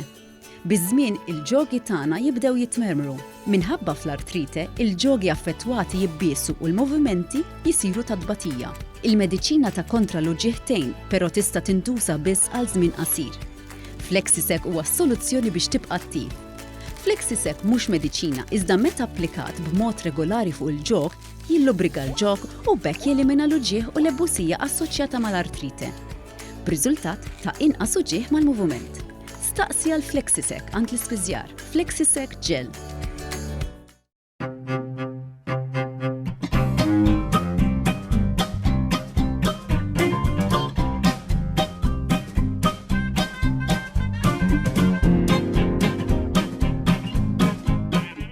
Tata Italia, Zabbar Road Fgura, and -3 the point. At Tata Italia, buy one and get the second pair for free.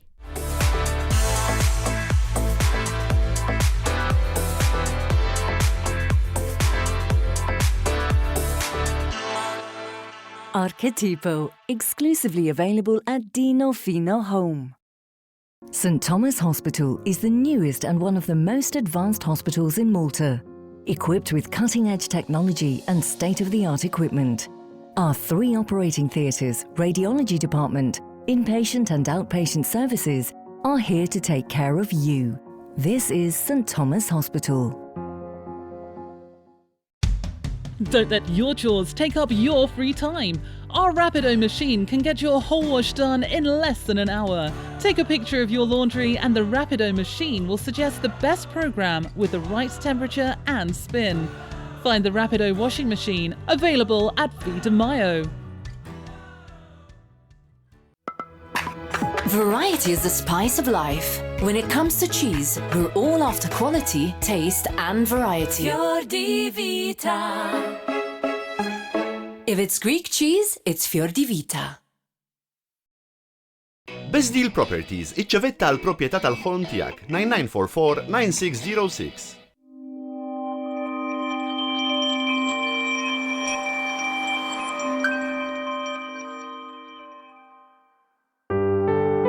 F'dan il-programm jidhru xi prodotti kummerċjali.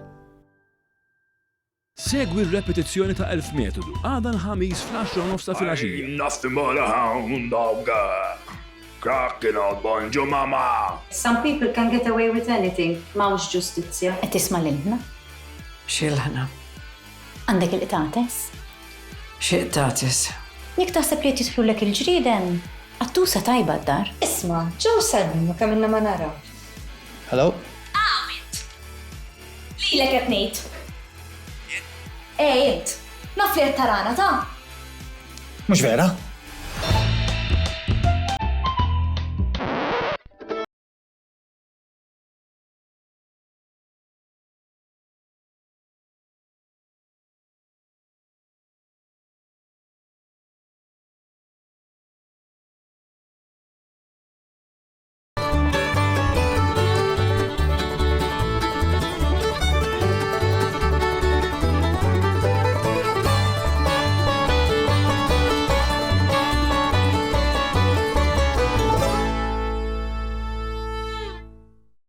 Kull sena waqt li nkun qed nipprepara għas-sett tal-programm In the House jaqbadni deċiżament bħal meta biddilt id-dar l-ewwel darba. Proċess li forsi bħal ħafna minnkom diġà għaddejt minnu, għalhekk nista' nifhem l-entużjażmu li jkollhom daw kollha li bħalissa dejjin minn dan il-proċess. In the House għal sked oħra se jerġa' jwaslilkom informazzjoni edukattiva li nittama li tagħmel dan il-proċess aktar faċli.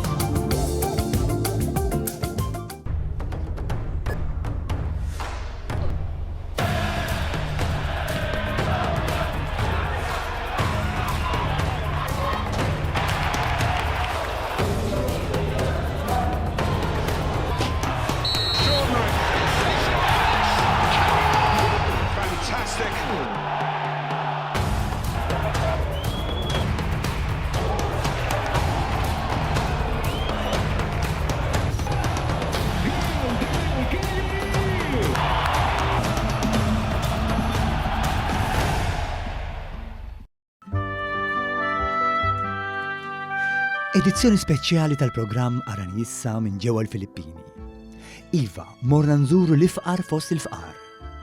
Dawn it-tfal li m'għandhom xejn għandhom bżonnok, għandhom bżonn lilek.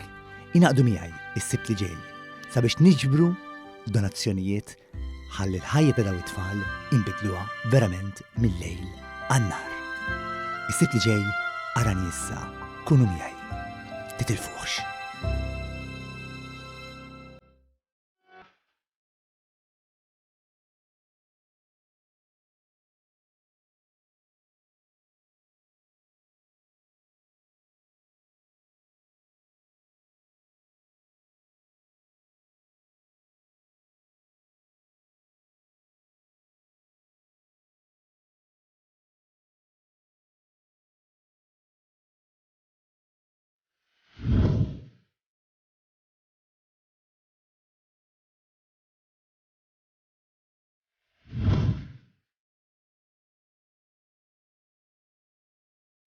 L-argument: il-ħadd mill-5 ta' wara nofsinhar il quddiem.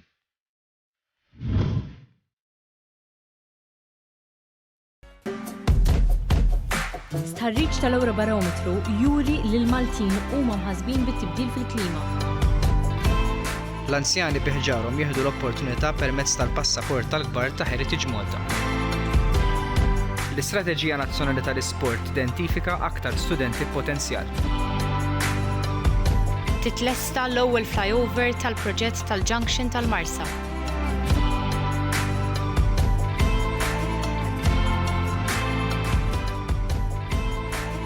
One Breakfast mit-2 sal-ġimgħa fis-7:15 ta' filgħodu.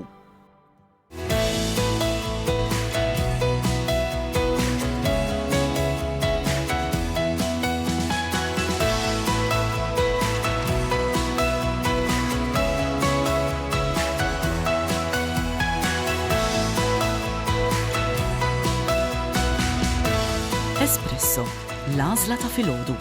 Kuljum mit-2 sal-ġimgħa fid-9:30 fuq One.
Mela, ġena kollegajna dirett mal-spedizzjoni speċjali ta' One News għaliex minn hawn il-ftiti ieħor se nikkollegaw għal darbohra mal-Palazz tal-President fil-Belt Valletta fejn il-Prim Ministru Robert Abela biex se jindirizza lill-istampa, ovvjament marbut mal-fatt li għadhom kif ngħataw il-ġurament tal-ħatra il-Ministri u Segretarji Parlamentari li se jiffurmaw il-Gvern il-ġdid immexxi mill-Prim Ministru Robert Abela. Ftit tal-ħinilu assistejna għall-loti tal-ġurament tal-ħatra mill-President George Vella fil-preżenza tal-familjari kif ukoll tal-Prim Ministru kif ukoll tal-Prim Imħallef illi ovvjament issa se jibdew illi jitqasmu issa d-dekasteri kollha skont il-Kostituzzjoni. Il-fatt li l-Prim Ministru issa se jitkellem se jispjega għalfejn ir-raġunijiet u kif se jkun qed jaqsam il-ministeri rispettivi tiegħu. U ovvjament sakemm nikkollegaw tajjeb illi ngħidu illi fil-bidu tal-programm tagħna meta kellna il-kummenti tal-ministri, tal-mistednin tagħna li kienu Jeffrey Pulicino Orlando u Luciano Busuttil, tkellimna dwar il-fatt li hemm uħud mill-ministri li kienu konfermati kif ukoll segretarji parlamentari li kienu elevati għal kariga ta' ministru. Interessanti li ngħidu wkoll li f'dan il-kabinet tal-ewwel darba fl-istorja hemm żewġ ministri għawċin, differew għal Clint Camilleri kif ukoll għal Justin Caruana, waħda Justin Caruana konfermata bħala ministru għal Għawdex u Clint Camilleri li kien elevat minn segretarju parlamentari issa se jkun ministru responsabbli għal politika agrarja għandu koll ir-responsabilità tal-konsumatur, il-protezzjoni tal-konsumatur. Miegħu hemm ukoll il-segretarju parlamentari Deo De Battista li kien ikkonfermat ukoll bħala il-segretarju parlamentari responsabbli għall-indafa pubblika u l-protezzjoni tal-konsumatur. Interessanti wkoll li rajna lill-segretarju parlamentari ġdid li huwa Clayton Bartolo u mbagħad għandna il-ministru ġdid għall-intern u sigurtà nazzjonali li huwa Byron Camilleri. Għal affarijiet barranin mar il-Ministru Everest Bartolo, u Bonnici mar għal edukazzjoni u Michael Farrugia mar bħala Ministru tal-Enerġija. Għandna wkoll sensiela ta' ministri ġodda, per eżempju, Ministru fih dan l-uffiċċju tal-Prim Ministru li sejħu responsabilità tal-manifest elettorali li huwa il-Ministru Carmelo Abela.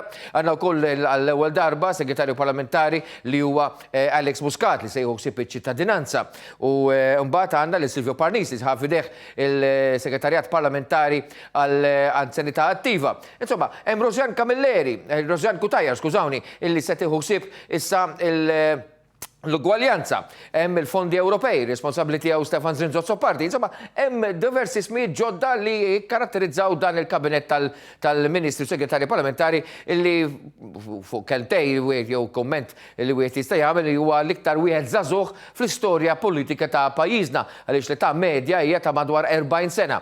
U għal daqstant il-veterani jibqgħu wkoll jiddominaw fil-kabinet tal-Prim Ministru Robert Abela fosthom bil-preżenza ta' Everest Bartolo u deputat Prim Ministru Chris Fern li huwa responsabbli wkoll mill-saħħa konfermat fil-pożizzjoni tiegħu. Meta nistennew ħin għal ieħor il-liv mill-bita tal-Palazz, il-Prim Ministru Robert Abela jkellem lill-ġurnalisti u jispjegalhom il-raġunijiet wara d-deċiżjonijiet li ħa biex kienu konfermati u promossi wkoll ministri u segretarji parlamentari. Minn ħin għal ieħor nistennew il-kollegament u ovvjament nistennew nagħtu break ta' ftit sekondi niġu lura u nikkollegaw mal-Palazz il-Belt. Ftakru biss illi fi 6:09 konna wkoll il-programm Pjazza illi tas-soltu sa waslu l-kom flimkien ma' mestednin tagħna analiżi ta' dak kollu illi qed isir issa f'dawn l-aħħar 48 sigħa ta' kemm ilu insedja ruħu il-Prim Ministru Robert Abela. Forsi niddistakaw għal ftit sekondi niġu lura u nikkollegaw mal-Palazz il-Belt.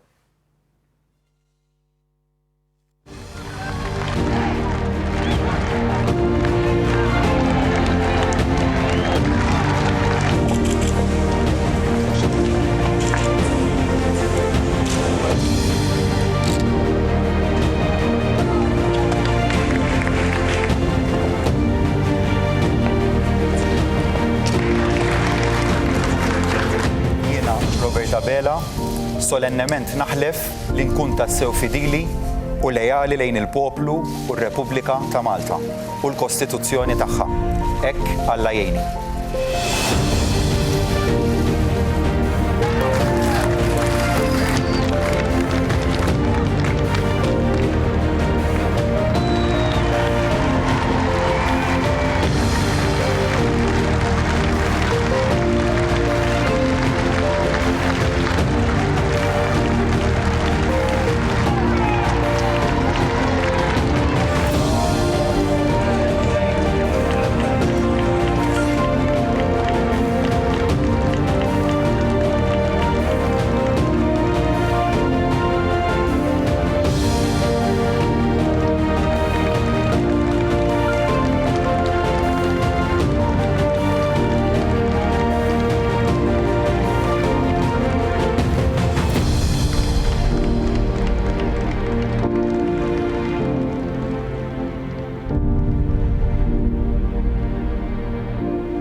Mela, kollox jidher li huwa lest fil-Palazz il-Belt biex jittenata bidu għal-konferenza tal-abbarijiet u l-komment tal-Prim Ministru Robert Abela wara l-ġurament tal-ħatta tal-Ministri. Nistennew biss kemm jidħol il-Prim Ministru biex jibda jindirizza lill-ġurnalisti. Tajb li nerġgħu naraw il-lista tal-Ministri u Segretarji Parlamentari. Chris Fern konfermat bħala Deputat Prim Ministru u Ministru għas-Saħħa. Everest Bartolo, Ministru għall-Affarijiet Barranin u Ewropej. Edward Cicluna konfermat bħala Ministru għall-Finanzi u Servizzi Finanzjarji. Michael Farrugia, Ministru għall-Enerġija u l-Immaniġġar tal-Ilma, Owen Bonnici, Ministru għall-Edukazzjoni u x-Xogħol, José Herrera, Ministru għall-Wirt Nazzjonali, l-Arti u l-Gvern Lokali. Il-Prim Ministru jitkellem issa. Il-Kabinett li ħtart illum jagħti sinjal b'saħħtu li dan hu gvern li mhux biss qed iħares lejn is-sentejn u nofs li jmiss ta' din il-leġislatura, iżda ferm lil hinn. Qed nagħtu sinjal ċar li dan il-gvern jinsab f'pożizzjoni mill-aktar b'saħħitha biex iħejjel lil pajjiżna għall-isfidi tal-ġejjieni. Bil-kabinett issa ffurmat biex il-gvern ikompli l-ħidma, pajjiżna se jkompli miexi fit-triq tal-istabilità u tkabbir ekonomiku u serħan il-moħħ. Il-prospetti sbieħ dwar pajjiżna ikkonfermati sal-aħħar jiem minn aġenziji ta' klassifikazzjoni tal-kreditu jimlewni b'kuraġġ biex pajjiżna jkompli joħloq il-ġid li jitqassam b'mod ġust bejn kulħadd fil-waqt li nwettqu il-bidliet li huma meħtieġa. U f'dan il-kuntest ukoll li ħadd id-deċiżjonijiet tiegħi f'dawn l-aħħar sigħat. Jien determinat li l-previżjonijiet pożittivi dwar Malta mhux biss nilħquhom iżda saħansitra ntejbuhom. Iva, bil-ħidma tal-Ministri u s-Segretarji Parlamentari iżda fuq kollox tal-poplu Malti u Awċi. Il-poplu Malti issa għandu s-serħan il-moħħ li foqsma fejn diġà konna sejrin tajjeb se nibqgħu mixin il-qudiem. Fejn stajna morru aħjar se nkomplu ntejbu. Hemm oqsma fejn għamilt il-bidliet biex nitfgħu aktar enfasi fuq setturi partikolari bil-għan li nindirizzawhom skont l-aspirazzjonijiet tal-Maltin u tal-Awċin. Qegħdin fost oħrajn inkabru l-enfasi fuq l-akkomodazzjoni soċjali, il-ħarsien tal-konsumatur, id-dialogu soċjali, il-wirt nazzjonali u d-drittijiet tal-annimali. Huma l-koll oqsma li rridu ninvestu fihom biex kulħadd iħossu rispettat. Il-ġustizzja u l-governanza ġew ikkonsolidati f'Ministeru wieħed biex nissoktaw b'mod aktar effettiv ir-riformi f'dan is-settur. L-istess ukoll l-ambjent u l-ippjanar bil-għalli noħolqu l-bilanċ meħtieġ bejn l-iżvilupp u l-ambjent. L-infurzar tal-liġi ngħata responsabbiltà ministerjali flimkien mal-intern u s-sigurtà nazzjonali. Hawn l-enfasi hi fuq l-osservanza tal-liġi. F'pajjiż fejn kulħadd iħossu sikur, nemmen fid-dixxiplina. L-oqsma Ewropej u barranin ingħaqdu f'dekasteru wieħed sabiex pajjiżna jimplementa b'mod aktar effettiv u armonizzat il-ħidma tiegħu barra minn Malta. Dan hu kabinett b'demm ġdid, b'enerġija ġdida, bil-ħatra tal-element żagħżugħ kollu fil-grupp parlamentari. Għalhekk insostni li dan hu l-kabinett li qed iħares fuq medda ta' ġenerazzjoni. Ħtart fil-kabinett it-tliet nisa li għandna fil-grupp parlamentari. Tliet nisa kapaċi li bil-ħatra tagħhom f'dan il-kabinett qed nibgħat sinjal ċar li dan il-gvern għandu fuq nett tal-aġenda tiegħu numru ta' riformi. Fosthom dawk li jħarsu l-ugwaljanza u rappreżentanza ogħla ta' nisa fit-tmexxija tal-pajjiż u fil-Parlament. Dan it-tim se jmittidu għax-xogħol minnu fih, flimkien mal-grupp parlamentari tal-Gvern fejn kulħadd se jkollu l-opportunità jagħti kontribut. Għandna budget ambizzjuż x'limplementaw u programm tal-Gvern li se jkompli jbiddel wiċċ pajjiżna. Flimkien se nkomplu mexjin il qudiem. Grazzi.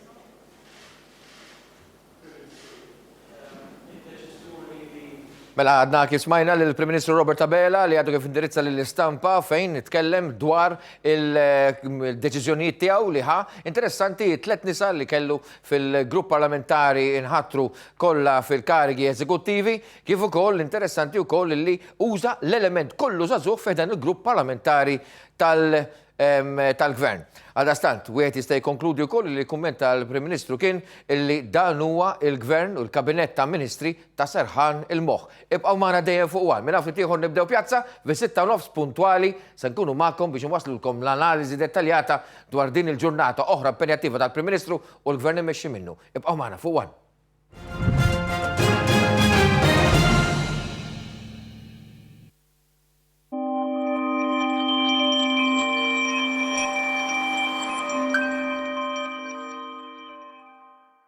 Segwi r-repetizzjoni ta' 1000 metodu għada l-ħamis fl-10:30 filgħaxija. Nothing but a hound dog. Cracking out bonjo mama.